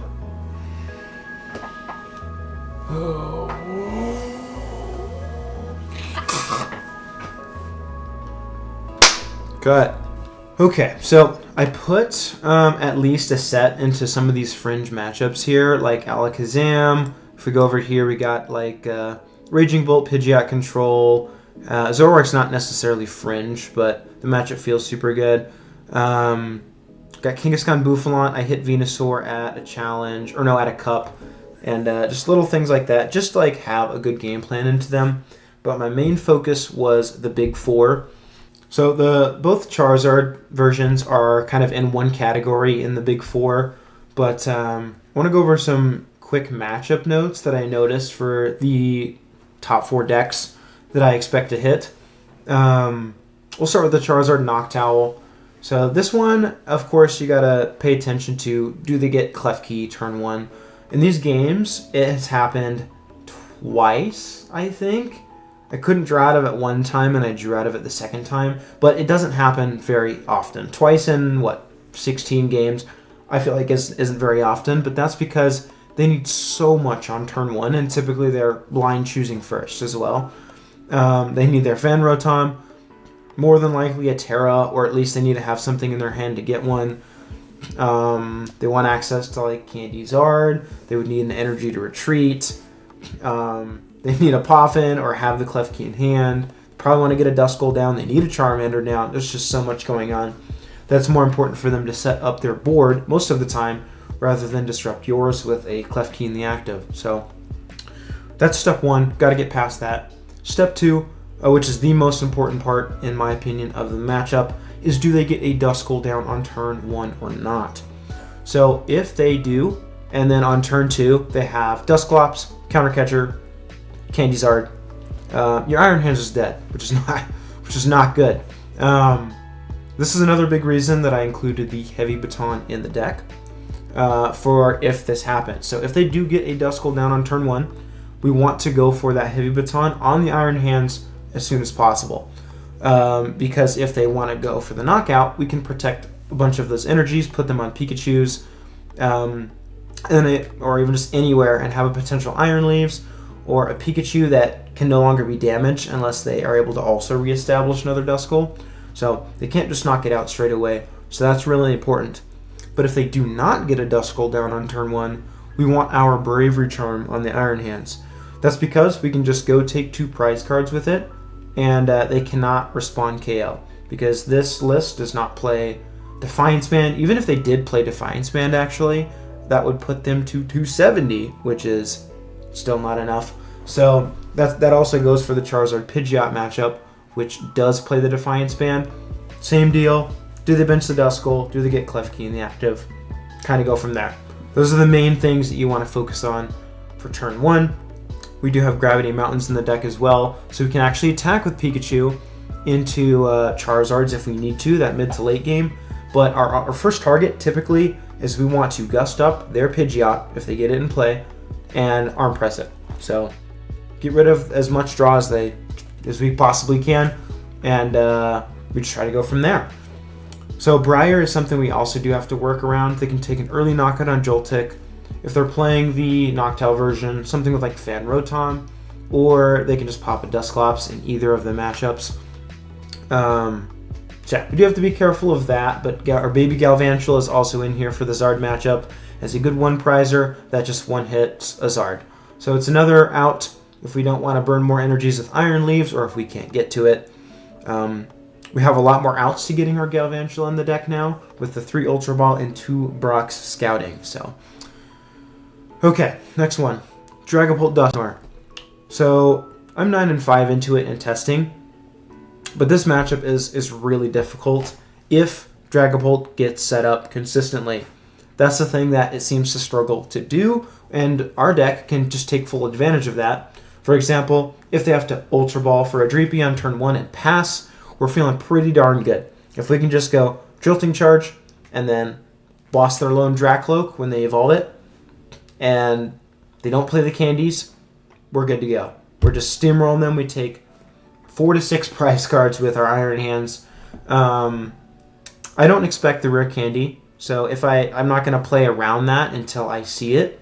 So yeah, Rare Candy Dragapult is a lot harder if they're able to draw those and then go straight from a Dreepy to an attacking Dragapult. That is pretty tough. But yeah, if they get their double Dracloak plus Dusclops, pop the Dusclops on your Iron Hands and set it up so that Bravery Charm doesn't take effect because they're going to play Jamming Towers. You know, the matchup's just tough, but we're going to hope for the best with that one. Next one, just pure Gardevoir, no Jellicent. This is a very, very close matchup. I want to give a big shout out to Makani. He was the 1 seed going into top 8 at UIC. Did finish in the top 8 there with his Gardevoir deck. I had a conversation with him on Twitter a couple days ago, just kind of asking him about the Joltik versus Gardevoir matchup. And the reason I asked him was because he has a lot of experience into that matchup because his brother Truin placed in the top 32 in Vegas with Joltik Box. So, assuming, because they're brothers, they probably play a lot of games together, and this definitely was a matchup that has been practiced. Sure enough, he is fully knowledgeable on the matchup, and there was a lot of things as well that I have experienced. I have played this matchup a lot as well. Just things you have to be careful of. So they are trying to target down your Iron Hands ASAP.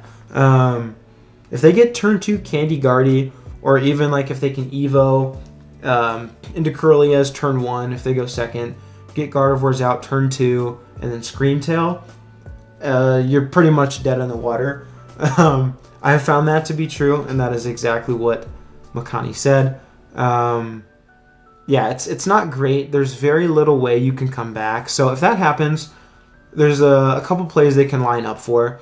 Obviously, they can just go KO next turn with their Gardevoir or another Screamtail, or they can Adrenabrain to your Joltik, put out their Mew EX, and then amp your Iron Hands, and they take the 4 price turn to stay off of odd prizes.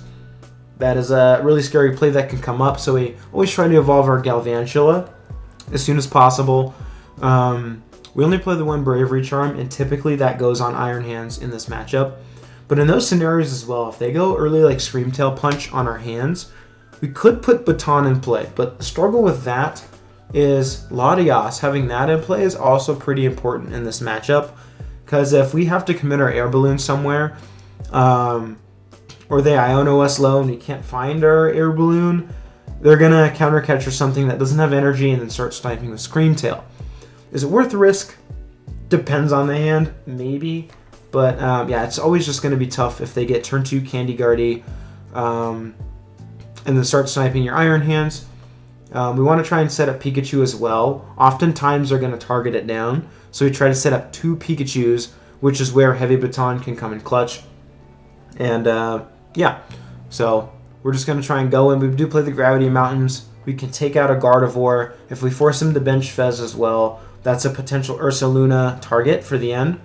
But normally when they go to take their last 4, they try to punch something for not enough, whether it's with Screamtail or Gardevoir, like your Pheasantipity, and then they'll go Countercatcher, Adrenabrain, knock out your last guy. So yeah, if they can get a perfect board like that, get that turn 2 Gardevoir, things can be really tough. But similar to the Dragapult matchup, if we can just amp a bunch of stuff, we're good to go. So Guarded Jelly, it can be easier in a sense, and it can be more difficult in a sense. So one, if your hand sucks, they can just threaten the Frillish. If you don't have Brock Scouting ready to go after you get Frillished, you're kind of cooked. That doesn't come up that often. But what does come up decently often is the Mega Diancie. So that has 270 HP and the ability Diamond Coat reduces 30. But if they can Bravery Charm that, your Pikachu can't knock it out. They just damage themselves, monkey the damage off onto your Pikachu or whatever, and then they just knock everything out, which can be really scary. So yeah, if you don't have an immediate response to that or can't continue to gust around it, they can actually just prize trade with you early rather than wait to just take 4 prizes to win the game. Yeah, they can just fully prize trade you there. So Not sure about the Jelly Guardy matchup. I feel like I am slightly more confident into the Pure Gardevoir, which is what people seem to be gravitating towards. At least I would predict for Seattle. Yeah, so hopefully, again, Guardy Jelly. If they can't get there early, Candy Guardy, because typically they play 1 or 0 TM Evolution. We're just going to go amp some things. And if they try to get Jellicent in play, we can easily boss around that, and it dies to Pikachu, so we got some outs there. Okay. And the last main deck that we really focused on was Goldango. Actually, I said Big 4, but I guess technically it's the Big 5 now with Absol, so I'll go over that one briefly as well. Goldango. That's where this is the main reason why I included a Heavy Baton in the matchup, and it swings it very favorably as long as you draw a fine hand. Like if you brick, if you open your Melee X and nothing else, and it's just it gives them opportunity to just go knock out boss, which is exactly what we're trying to avoid. That's what the Goldango deck does. But if we have to force them to go through a Pikachu, we're winning like 85-90% of the time, which is where Heavy Baton comes in clutch. So the board state that we want is Miraidon, Iron Hands, Joltik, 2 Pikachu, 1 or 2 Pikachu, preferably 2, because when one of them is prized, things can get a little tough. So you have to be really careful with what you bench early, because you don't want it to potentially get Prime Catchered. Some lists are still running that, or even Boss and Punch with Soul Rock. So if you have 1 Pikachu and 1 is prized, if it gets Boss Punched early with Soul Rock, if they can't take a 2 prize KO, or they just simply want to set up your Pikachu, you can be in a bit of trouble. But we're kind of trying to force them to knock out our Iron Hands. If they go for their Soul Rock and Lunatone play, just to have draw power on board, we have amp targets.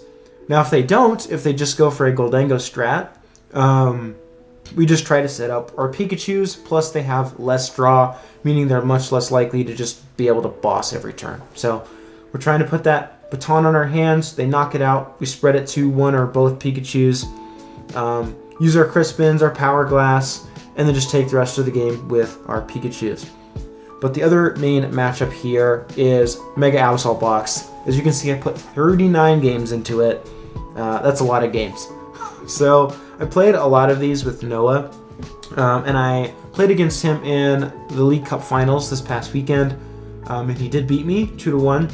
He's running the Risky Ruins, which makes things a lot more difficult, because he forces damage into play. I'm never gonna like punch something unless I'm in a really bad spot for not enough for a knockout, so that he doesn't get access to Monkey Dory. But Risky Ruins allows him to just have the free damage. Another thing they can do to generate damage is try and Gustall something.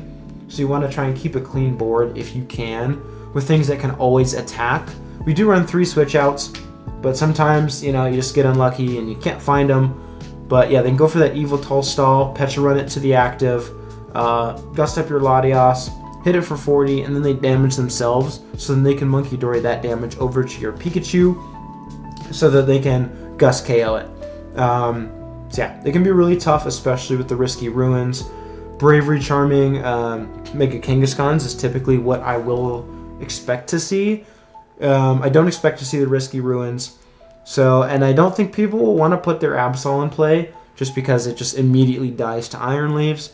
So if I can do that in one of the games in the tournament, if they go for the aggressive Absol, I think in the next game or 2, they will be less likely to go for that. And they'll just go for their Kangaskhan strat, Bravery Charm it. And that's a big reason that I have decided to include, I would say, a new tech, but we kind of came full circle here with this from our Vegas list, which is really funny. So yeah, we'll go over what that tech is in just a moment, but the final line, 109 and 74. The final record doesn't matter. There's a lot of experimentation in these games. But the matchup-based numbers are what matters. And then, of course, all of the fringe matchups, I wanted to try and get at least a set. And everything else I would expect to hit, like Pidgeot Control or Raging Bolt. Oh, shout out to Raging Bolt for not running Slitherwing anymore, because they want to run Wellspring for the more important matchups.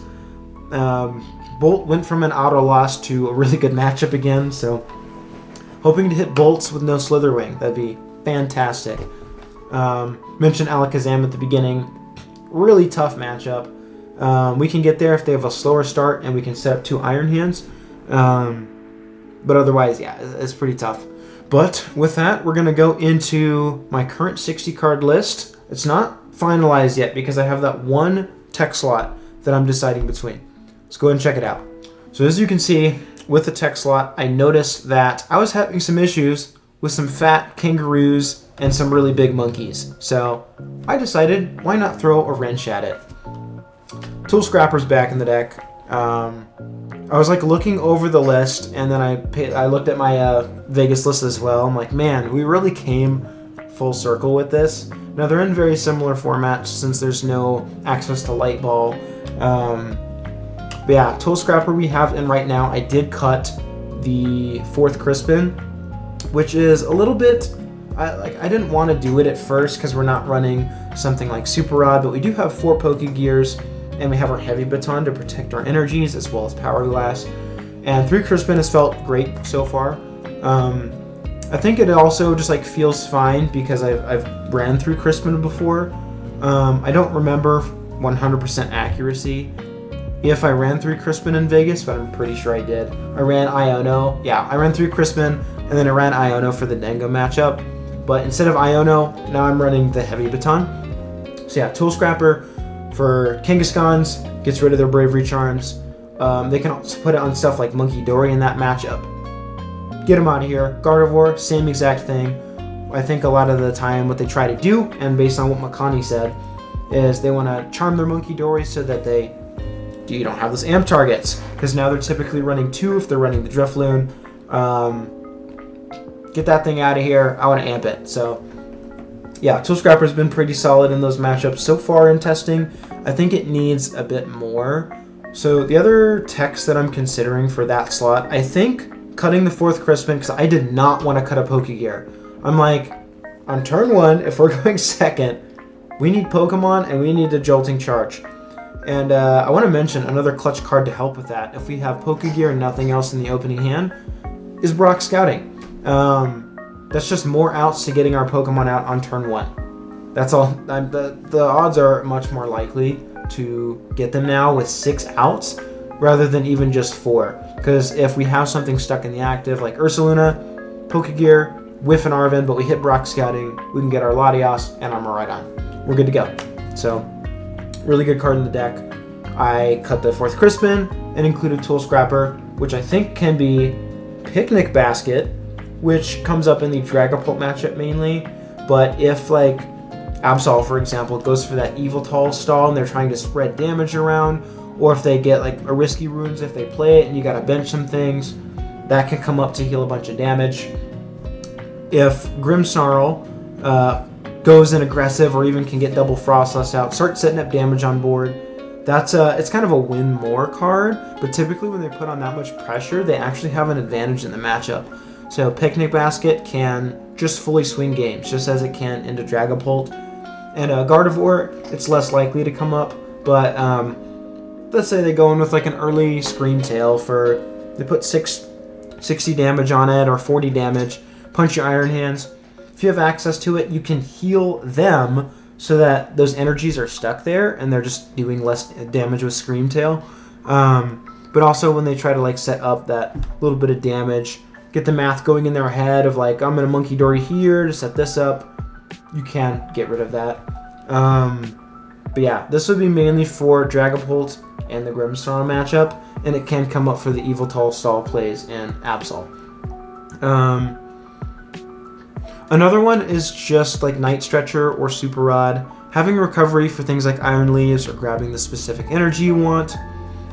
Let's say your Fez goes down, you want to grab that back. That's also a possibility. Another one that could be considered is putting the 2nd Bravery Charm back in. That can be really important for your Absol, your Guardy.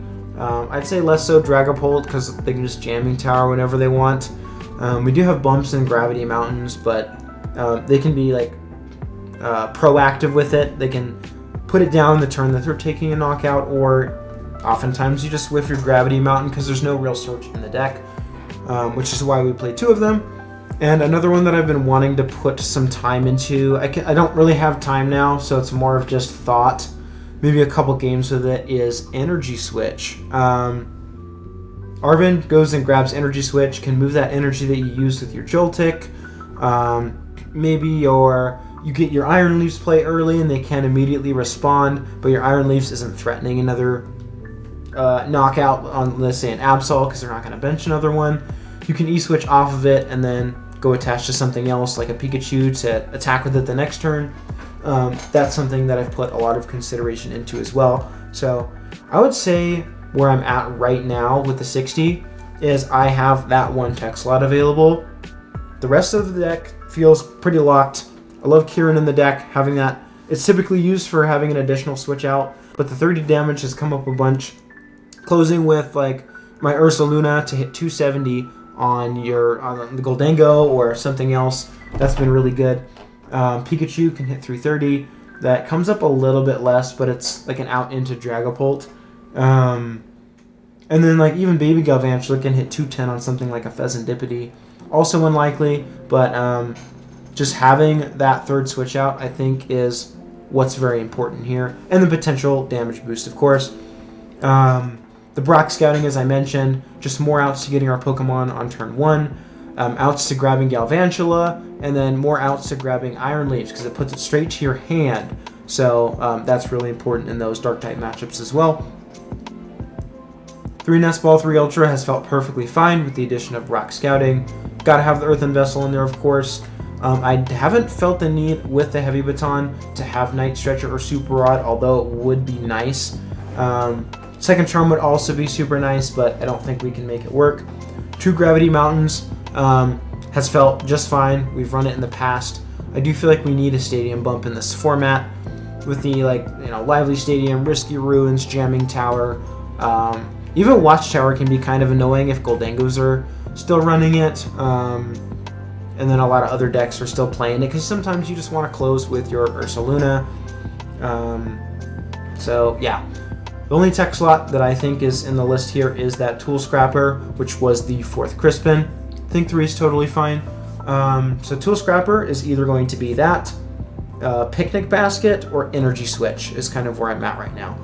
But before I close out here, I wanted to give a couple of my goals for the tournament. So I think it's like really common to be like, I want to make day 2, which would be nice to like regain my confidence after missing it in Vegas. That's of course going to be a nice goal to have. But I've been looking into some things, and I've seen a few videos just talking about why stuff like that is not necessarily the best goal, like a results-based goal, because you can't always control how the turn, like what you're gonna hit or what your opponent does. You can't necessarily control that, but you can control what you do. So that helped me like try and switch up my mind state a little bit going into this major tournament specifically, but just tournaments in general. And they're not really like, I just started thinking about this a couple days ago, but I'm gonna have these goals like written down, and then I want to take it with me just to keep my mind focused on the goal. So the main goal for me is with a deck like this, where there's not as much agency within your plays, there's a lot more agency to think ahead, because you have the time to do that. Like you're just trying to Jolting Charge and go 2-2-2, right? So you have more time to focus on your prize checking, your sequencing, and then thinking ahead, predicting what your opponent is going to do, and then thinking ahead for your turns. What is my prize map? How am I going to take the steps to win this game in as few turns as possible? I've noticed a lot of times whether I have not a very good hand, or I just go into autopilot mode because I've practiced the matchup a lot, I tend to just like zone out. My goal for this tournament is to reduce that as much as possible, continue to think turns ahead, think about what text they could potentially include. I want to be consistent with taking notes, whether it be my prize cards or interesting text that I see in their deck. because I'm really going to go in not only prepared with matchup knowledge, but decklist knowledge as well. I'm going to spend like probably most of the flight, most of the time at the airport, looking through more EUIC deck lists just to know what people could be playing, or like what some of the tells are. That's something I've been practicing as well. Like, how do I know if it's Jelly Guardy or regular Guardy? I see a Mystery Garden, it's going to be Jelly Guardy, right? So yeah, my main goal for this tournament is to think ahead a little bit more. And then my second goal is I do tend, like when things are going bad, I do tend to tilt a little bit. I think that that's completely normal. I think that that's okay. But I want to, again, focus on what I can control, and then focus on my play. There's always going to be a correct play. Every single turn going in, even if it's bad. Like, I've played a bunch of games with my friend Kato.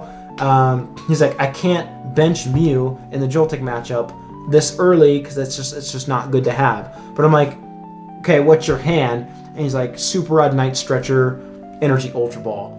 You got to play the game, right? You got to draw cards to get into the game.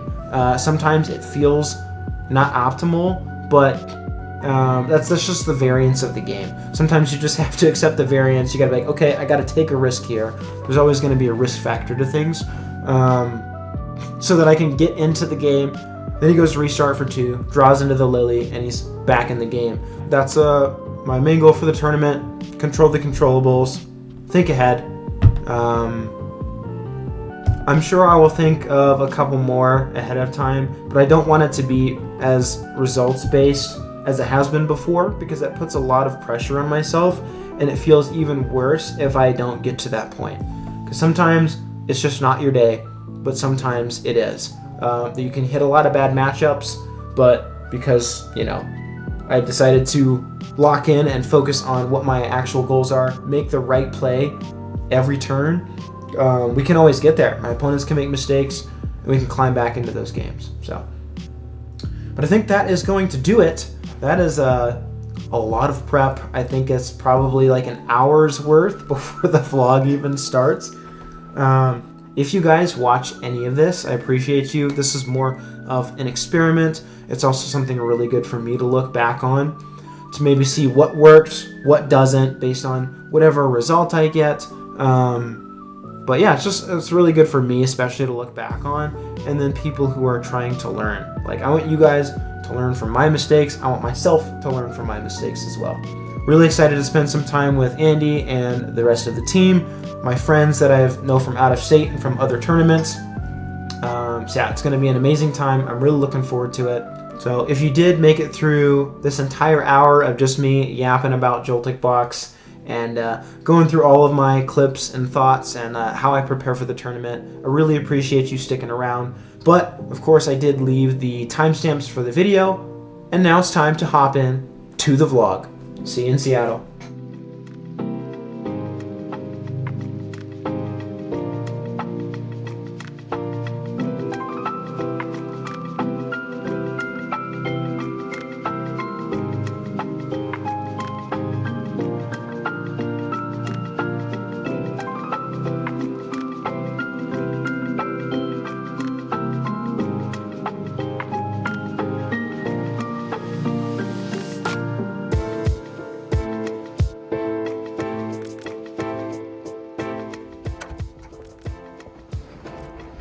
Look who it is.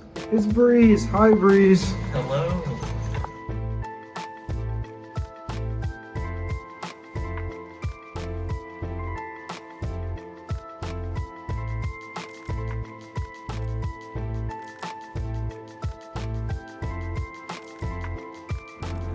I'm leaking the secret sauce. No, don't leak it, man. No one but people from Idaho can make this deck famous. Okay. After it wins, He's so Idaho blooded, dude. This is actually a pretty tough matchup, honestly. No, I don't know if Matt can win this one, honestly. Pizza delivery. Welcome! They're here! Have you seen Terry Avenue or whatever? Terry? Yeah. We walked that earlier because I don't know how to read street signs. And Caden's doing it again. This is the right one, right here. Yep.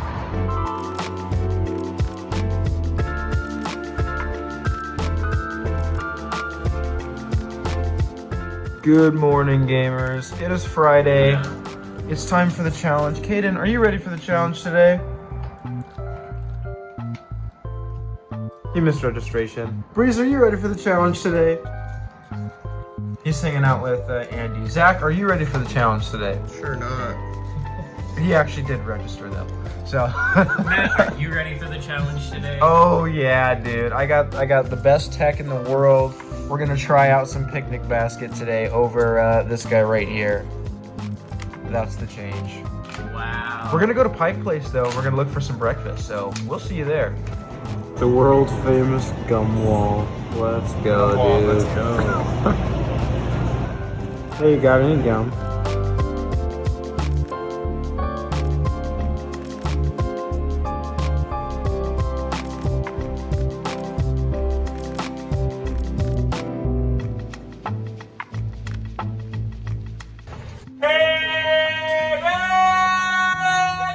Time marches on, and so should you. Thank you.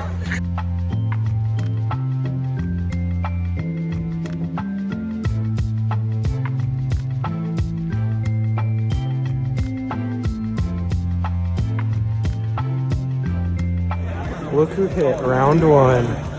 Second time. 180 player challenge. It's like Dad's gonna get rolled. alphabetical or something, last name based. I don't know what's going on there. I don't know.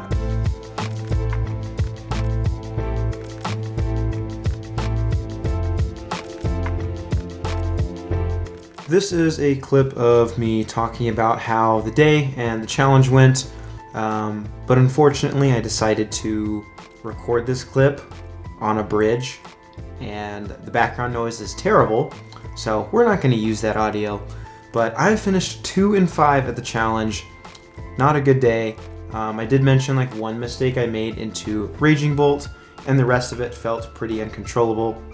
But yeah, 2 and 5 for me. But I want to give a big shout out to Kato, who finished 6 and 1 and got 4th place out of 180 players, and his dad, who he hit in round 1, finished 5 and 2 for 10th place. I have these for my Goldango deck, which, by the way, I have. Remember when you were like, oh yeah, Andy's borrowing someone's deck because it's Max Rarity Regidrago. I don't remember that. And then I was like, no, it's mine.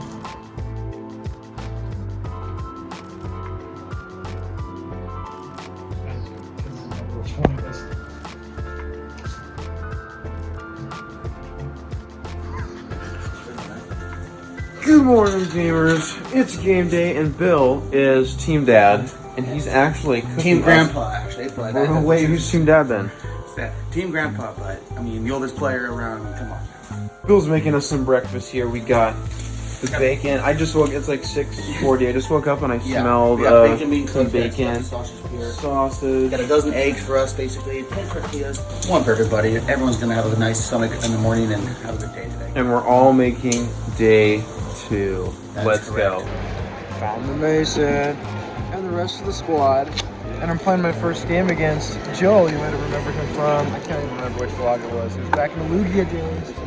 We're gonna play our first game. You're playing Heroes Arm? Yep, there Bill, walked in on Guardy. Why are you wearing sunglasses indoors?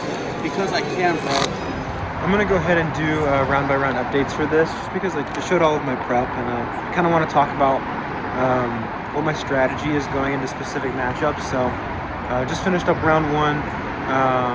My opponent took a mulligan, and I saw that they had like Psychic Energy, Chorus, Hilda, and I was not excited at all. They were playing Alakazam, which was a really bad matchup for my deck. One tech card that was in debate, because I was cutting the picnic basket, I ended up putting in Tool Scrapper. One card in debate was Iono. I did run Iono in Vegas for decks like Goldango to try and reduce their hand in the mid to late game. Could have potentially been nice in this matchup, but figured I wasn't going to hit it. My game plan in Alakazam is I want to try to set up 2 Iron Hands but I gotta hope that they whiff turn 2 or 3 whenever I can get set up. Knockout on my hand for the Bravery Charm. My opponent did not miss a single beat either game. I got absolutely curb stomped in 2 games. I feel like there wasn't too much I could do about it. I'm still going to stick to my goals. That's the focus. I'm going to control the controllables and play the best that I possibly can. Today also, I did forget to mention earlier, is a really special day. It is Ty's birthday, and I'm here competing at Seattle Regionals. So this one is for him. I'm going to do my best to bounce back from that loss. Yeah, I really did feel like there was nothing I could do there, but hopefully we can get there round 2.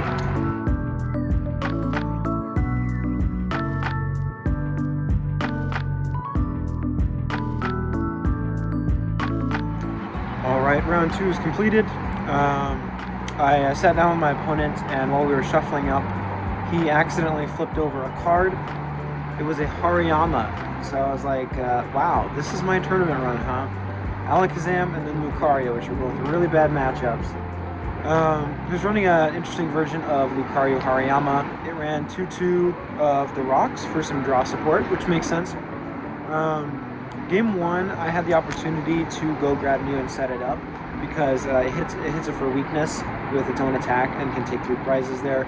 In hindsight, I definitely should have tried to set it up more aggressively, but I was trying to figure out what else he had going on. Because turn 1, he got his Soul Rock out, and then he played a Fighting Gong and went and grabbed energy.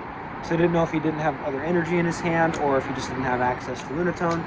After the set, he said game 1 he did prize both of his Lunatone, so no Draw Engine there, but he did get turn 2 Lucario. And he bossed up my Iron Hands, and he announced the wrong attack. He thought the first attack for 130 would, times 2 of course, would be enough, but my hands did have a Bravery Charm to try and avoid that. So he did mess up his math there. It was really fortunate for me, because I think the game would have gone downhill if I lost 3 out of my 4 energy in play. So game 2, feeling fortunate that we got there. Game 1, he plays double Fighting Gong turn 1. He does choose first, and he grabs Riolu and Lunatone, and then passes. So I'm like, there's no possible way if he potentially prized double Lunatone game 1, did he prize double Soul Rock game 2? Sure enough, he did. So very fortunate there. This time we went for the Mew setup. I had Crispin in hand, so I put some energy on Iron Hands and Mew. Was prepared for anything, but he just went in with his lone Riolu, knocked out my Joltik, so we were able to amp, and he just couldn't get set up from there. So got away with one there. We'll take it. We're 1-1, so trying to bounce back and hopefully hit some normal decks.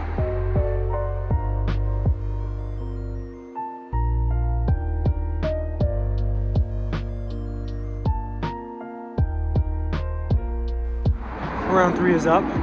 So after round 3, alarms went off and they made an announcement on the intercom saying that there was some security issue or something happening on the 4th level. I think we're on like level 5 or 6. I can't remember.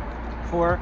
We're on level 4? Yes, we are. Oh, so there was an issue in the venue, and the alarm was going off for about 10 straight minutes, and they actually paused the round. So Bill and I are outside right now. We're just chilling. He was unfortunately playing while it was going on, and yeah, it's tough to play. It was really loud. It was so loud in there. No one was like freaking out, so that was nice. They just cleared everything up, so they're finishing up in time. But my round, I finally hit a meta archetype. I hit Goldango, but not an expected list or an expected A-spec at all. It was Precious Trolley, and in his list he ran a 2-1 Lopunny line, so he can like Turo and then evolve it, take care of those cornerstones, and then other matchups that Lopunny is really good into. I think it's probably really good against Absol as well. And then he also ran Watchtower, but there's no secret box, so he didn't have search for it, but it was in there. So game 1, he opened Lunatone, and I won the coin flip. He just went draw pass. So I was able to get set up, Jolting Charge. Then he draws for turn, and he thinks about what his play is. He Turos his Lunatone. So we go game 2. It took like not even 5 minutes. He gets to go first. He gets everything set up. I open Pikachu attached pass. He soul rocks my Pikachu. That's never a good spot to be in. I get my jolting charge off, but I went the no iron hand strategy. I wanted to see how he would play into it. Because if I go double Pikachu setup, and he doesn't evolve any of his Goldangos, but he has boss soul rock punch again, I'll just pack it from there. But he did start evolving Goldangos. And then at some point, like I was able to take the first 2 prize KO with a Pikachu and a Power Glass.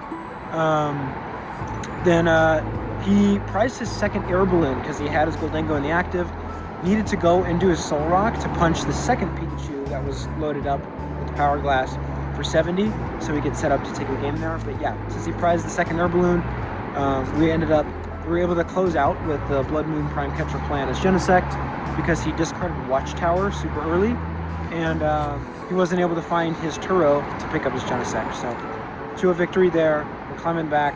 We're 2-1. I'm not sure how the rest of the guys are doing. I think I've caught up with them once, but hopefully they're doing well.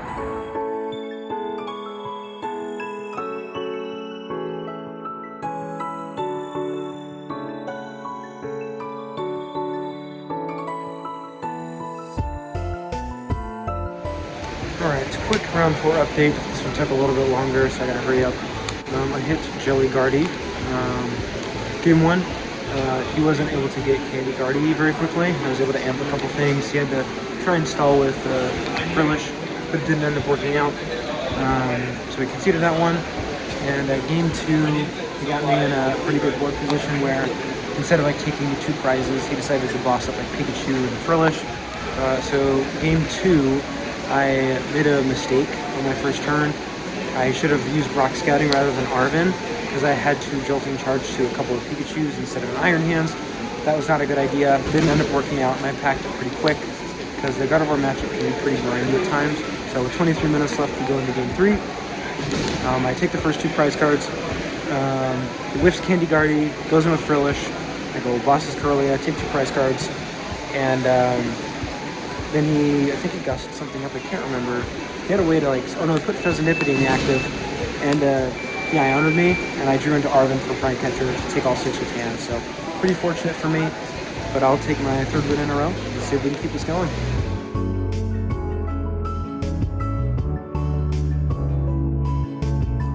End of round 5 update. I hit Raging Bolt, and funny enough, as soon as I opened pairings, I hit Josie, which I played against her yesterday at the challenge. I have had something happen where I've played against somebody in a regional challenger cup, and then I've hit them at a later regional. That has happened before, which is still really low odds.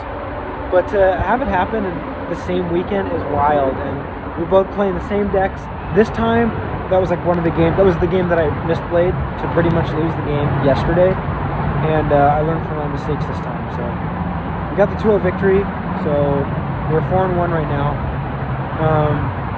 If I can phase through this event, this one would be number 1 for me. It would mean the absolute world to me to do that on Ty's birthday. So this entire run is dedicated to him, and I really hope I can get there. That is the end of round 6, and I have special guests here. Michael, he's one of our locals. Is this your first regional? It is, yeah. And what did you bring today? I brought Mega Venusaur today. Yeah, this guy tends to cook me at locals, unless I get really lucky and he bricks. Every time we play like a couple hour challenge, I don't like it very much because I can't do 380 damage. Yeah, not me. But how are you doing today? Doing 3-3, first regional. It's actually been pretty good so far. My losses have been really good. But to be honest with you, I've been learning a lot lately. Things have been, it's weird, dude. Like playing against a lot of these people, I just feel like it's easier almost. Like it almost feels like I know really? People are kind of harder. Oh wow, okay. I don't know what it is. It just feels like they don't make the same, they do weird things and it's just like, or they don't expect it. It's like, then I just go in and it's like, it's been great for my confidence. It's been super fun. You know, it's cool to be with all the Idaho guys. That's awesome. And for your first regionals, do you have a chance to go 5-3? I do. That's really, really impressive. And it's with your favorite deck. And yeah. So you and I can relate to the sense like we like to play our favorite decks. 100%. So that's awesome. Congrats, man. Hey, Bill? Heck yeah. How are things going?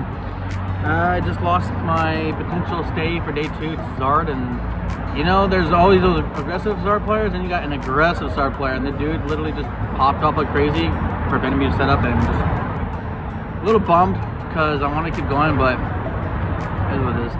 You can still also win out to go 5-3 and potentially play in the cup tomorrow. Back. Well, definitely, yeah, I was definitely see it. Last time I tried signing for the cup, these guys are able to get to it, or at least he was able to. I wasn't able to. I don't know why. And then, so we'll see if the timing can come in my favor. If not, then we'll see. Run some sides.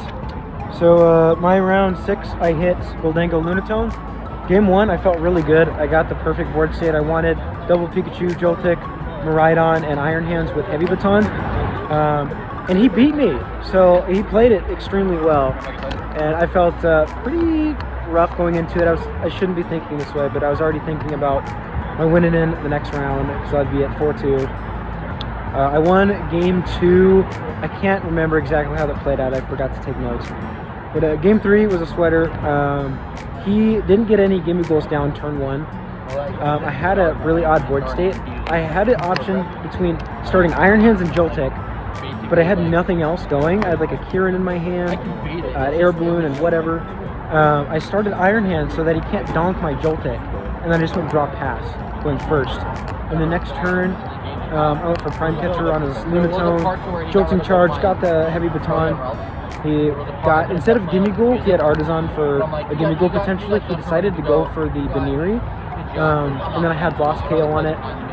He goes and gets Gimme Ghouls, uses Evo to evolve in the Soul Rock. I amp the active, and he just couldn't get there.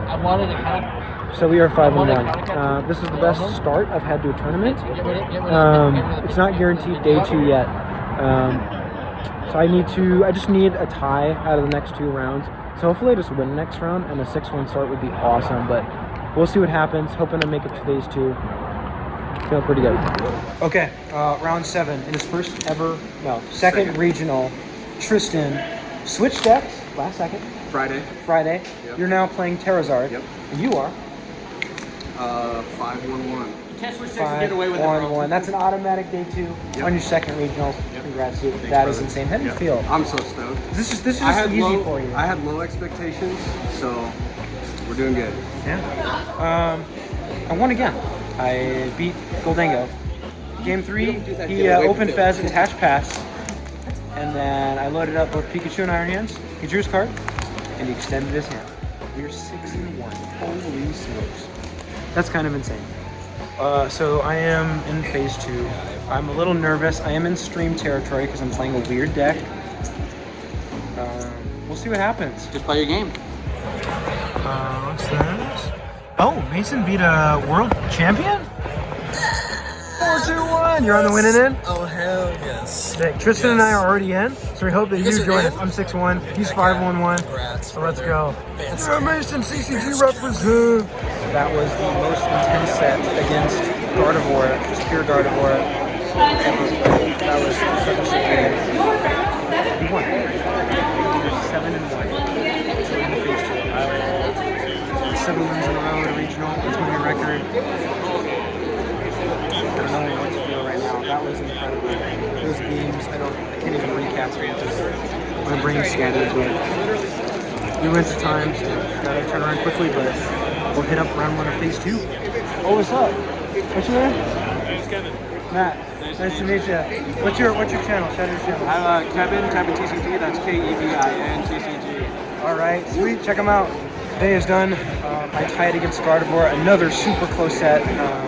I had this crazy play game 2 where he didn't have any Monkey Berries in play. He put 6 on his Gardevoir, but I was able to activate Heavy Baton, funny enough, in that game because he was going for aggressive Drifloon. I put 2 energy on Miraidon and 2 on my Pikachu, and then to take my last 2, I was able to go Crispin to move the active. Correctly hit it for 190 with no energy on it. I Crispin did the active, attached to the Miraidon, a Gravity Mountain to do exactly 220 to take out his Gardevoir, and then there was like 4 minutes left. It was super close, so I'm 7-1-1 going into, well, tomorrow. I don't even know what record you need for ASM. I think it's probably 4 or something. But yeah, really fun set. Tristan? Yo. How'd it go? It's alright. It's getting tougher. So. You take the L? I took the L. 5-2-2. We'll get some food, get some sleep, and see what happens. I'm excited for dinner. We're gonna figure that out. Let's take a look at this little picture here. I had no clue who was standing behind me because they're the casters for the event, so they're trying to see who they want on stream. Shout out to Tristan for taking the sickest picture of all time. Please do send that to me. I'm posting that on Twitter, and I'm going to tag Zoo and Chip and say, yeah, put me on stream tomorrow. Dude, are you the real Matt Bridges from Control Chaos Gaming? Yes, that's me. I'm a huge fan. What's your name? My name's Kato. Hey, Kato. Nice to meet you. Joltik card that I really love for you to sign. Absolutely. Oh, Anything for my just check it out. I need why don't you sign this thing? Sign the card, obviously. Alright. Oh, yeah, because people post me. Hey, it was nice to meet you, buddy. It was great meeting you.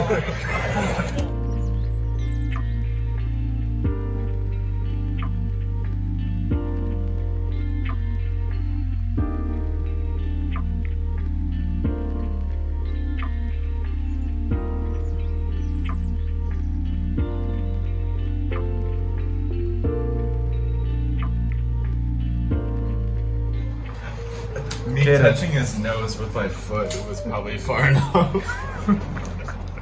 Emo sneeze. Put it down, I'm not doing it. Do it.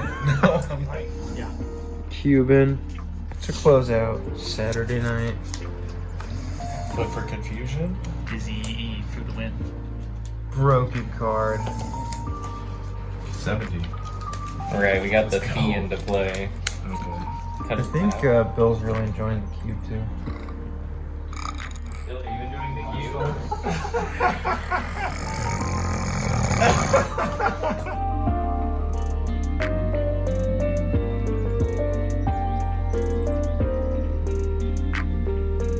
Editor Matt here. Another clip of this absolute bozo trying to record where it's really obnoxiously loud in the background. As you can see, there is a waterfall behind me, and yeah, it was really loud. Anyways, this is my first clip. I will make the excuse that I was running on 3 hours of sleep, so that's why I didn't think this one through. But here's my breakfast. I had 2 hard-boiled eggs with a slice of cheese and a nice pack of salt there, and then my Celsius, not sponsored. If anybody from Celsius watches this, feel free to hit me up. Anyways, let's get into day 2.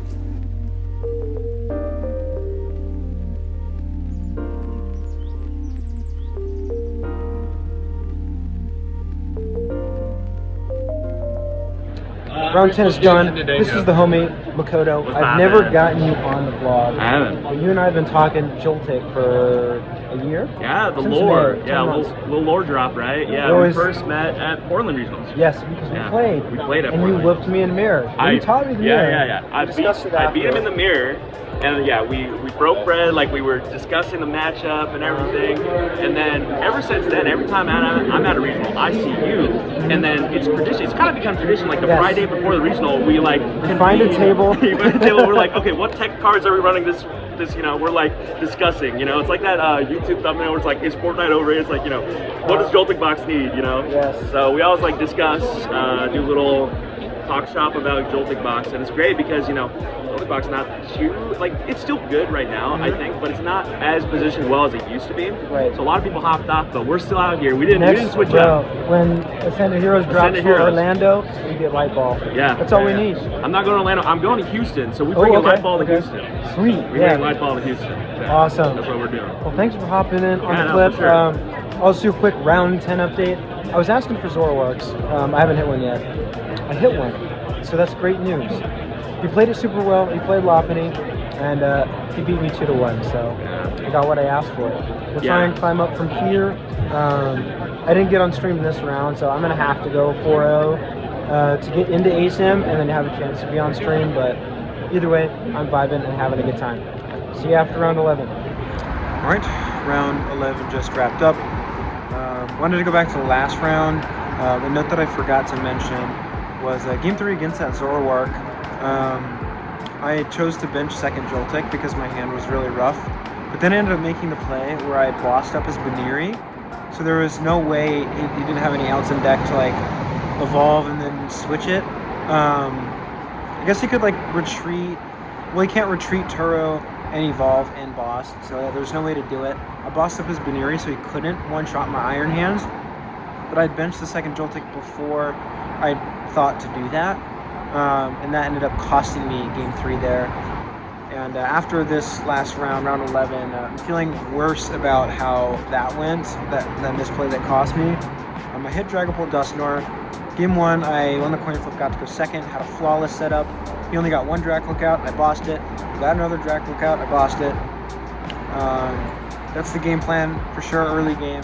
We got there, really quick game 1. Game 2, I go first. I open Pikachu, attach pass. He Badoos me. Pokegear that I had on turn 1 whiffed Brock, so I had no chance to get in the game. In game 3, I open Iron Hands, but I have Nest Ball, Ultra Ball, and Pokegear in hand, along with Energy. So I go into the Nest Ball, check my prize cards, and Latias is prized. But I still have like Prime Catcher to potentially get out of it, so go grab my Miraidon stuff. Ultra Ball, grab Mio, attach return. I restart for 1, and I Pokegear, and I whiff Larvin. So Iron Hands get stuck, I get a G-Pollen, and I get run off the board. So really disappointing to, I'm really disappointed in myself for that round 10 blunder leading into basically double breaking against Poltnor. I'm 0-2 to start the day, and it feels really, really bad. I've got 3 more rounds, so I'm out here. I'm gonna try and clear my head a bit before the next round. We'll see what happens. All right, round 12. I hit a pretty good player, Mustafa Toba. He actually just got top 32 at EYC. He was on Poltnor with Toadstool technology for this weekend for the Dango matchup. I asked him about it because he revealed it in game 3. He Ultra Balled both pieces away. I'm like, how'd the technology do? And he only hit 1 Dango, but fortunately for him, it worked out in that matchup at least. Pretty cookie cutter set. He's a super good player. And he said at the end he has a lot of experience in the Joltik. Game 1, it was really close. I was up 4 prizes super early. He couldn't find his Neo upper for his Dragapult, so I was able to boss some Dracloaks. But I had whipped boss for a turn off of a Mew for 3, so it gave him a chance to come back in the game. Counter catcher, stall something up. I could not get Latias on board, unfortunately, but we were able to draw into boss for game in the last turn that we could. So I won a long game 1. It was like 20 to 25 minutes. Game 2 going first. I know it's going to be relatively tough, but I have a solid setup. But he just gets double Draclo, gets his Dusclops ready. And we do finish the game, but it's a lot faster. You go into game 3 with about 13 minutes left. I get to go second. We got to an interesting board state where I had Iron Hands with 4 energy and Baton. I did prize Bravery Charm 2 out of the 3 games, which is really unfortunate. I retreated it into Pikachu. I knew I only out to win the game. He had Latias and Tez on board. Was to, I assume I'm getting Iono to 2. So I need to get Ursaluna, Energy, Boss, Gravity Mountain, because I punched his active Dragapult for 300. He had Gemming Tower in play. But he correctly, I was hoping he just didn't have Boss, but he correctly bossed up the Fez.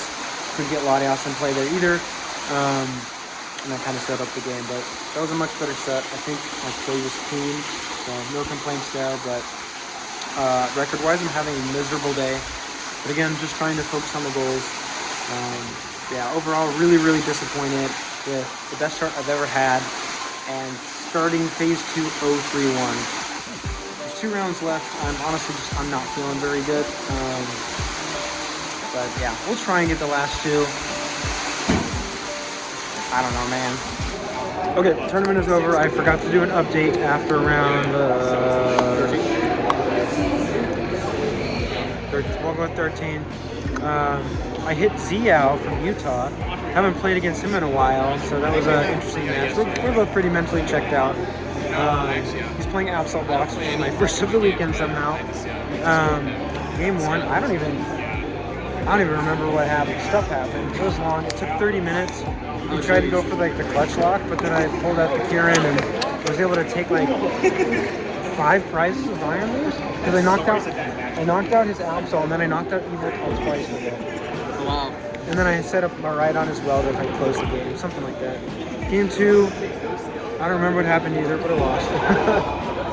And then game 3, we had 5 minutes left. We were going turbo mode, and I did everything I needed to and was actually able to close that game out. I also don't remember how I closed it out, but I did, so got a win when I was expecting a tie. So I felt a little better. My first win of the day, the second to last round, to get to 8-4-1. And then in the last round, I hit my 4th gold angle of the weekend. But this one was the secret box, Iono, Watchtower, counter catcher stuff.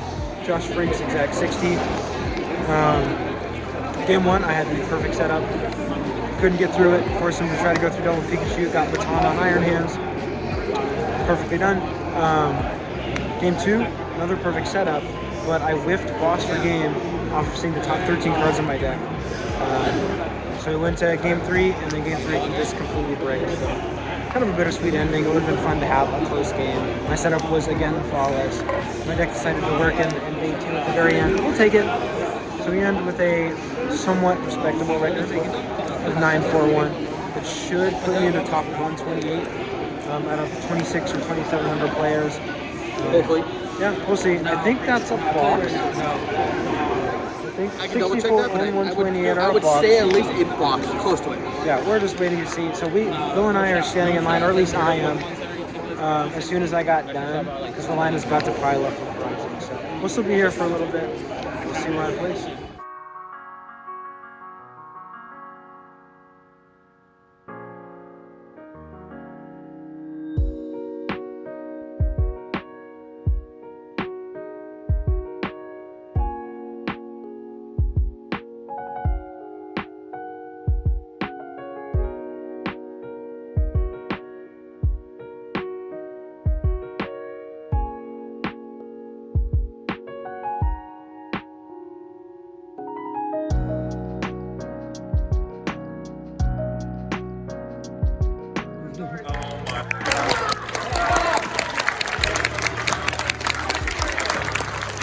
Where's my time?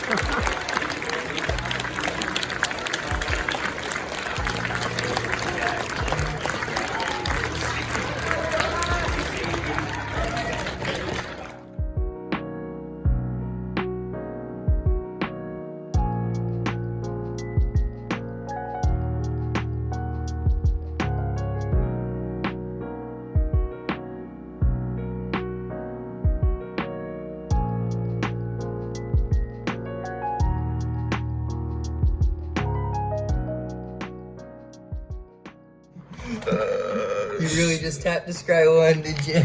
This hand is dead. Alright, I'm gonna do scissor this Pokemon. Oh god. Here he goes.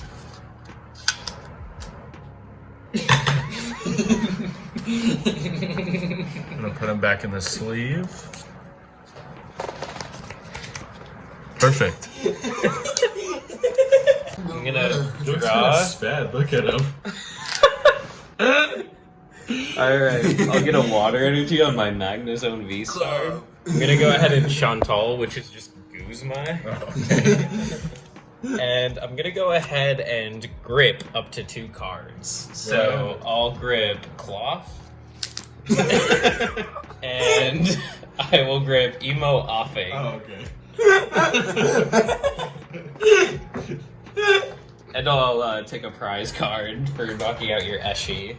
And I'll evolve Skit into Cat, and I'll pick up Strange Time and Professor Moore. And then I will Strange Time Cat, and I will evolve into Cat, and I'll pick up Strange Time and Chantal.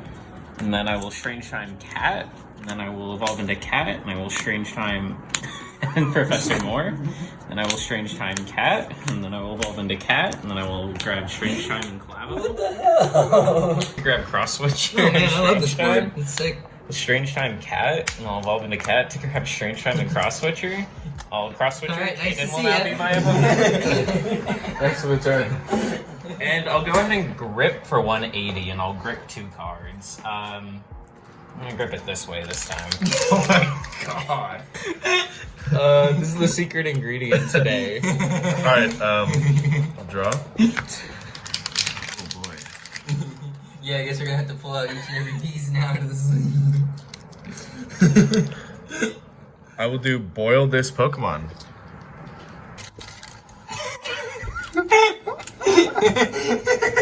Yes.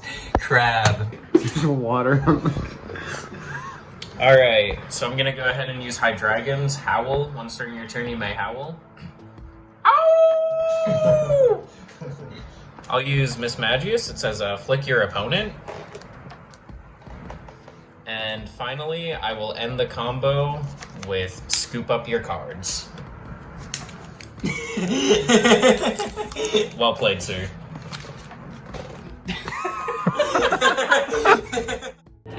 Good morning. Can you restart that? I set a bad I'll cut it out. Okay. Good morning, I feel everybody. like it might be easier to just restart it now. Well, because now you have 15 seconds of footage you're going to have to cut. Why don't we just, like, start a new one? It's easy for you. Happy Monday. What's up, guys? We're going home. It's Breeze with CC. Yeah, my flight doesn't leave until like 5. It's, 9 a.m.? 10 a.m.? 10. 10 Yeah, it's about 10. They leave earlier. I'm just going to go to the airport. I had a day full of fun things planned, like go to Tabletop Village, but they don't open until 5. So I'm going to sit at the airport for 6 hours, and I guess now I can play games on live or find more Pokemon people at the airport. Yeah. So probably no scenic shots other than when we're on the plane, but thank you guys so much for watching. See you next time.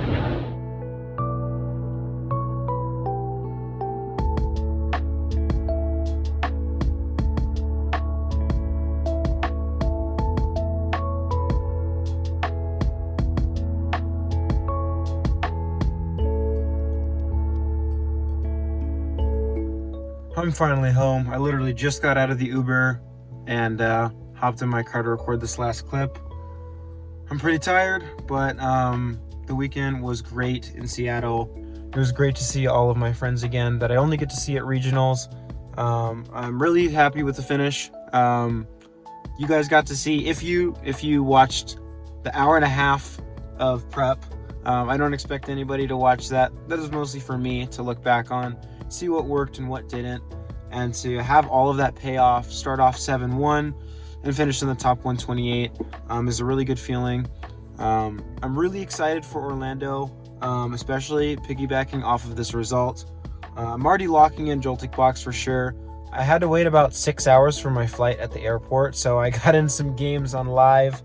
And funny enough, Mason saw that I was online and sent me a challenge because he was already home and he was playing his Mega Dragonite deck, so that was a good way to pass the time.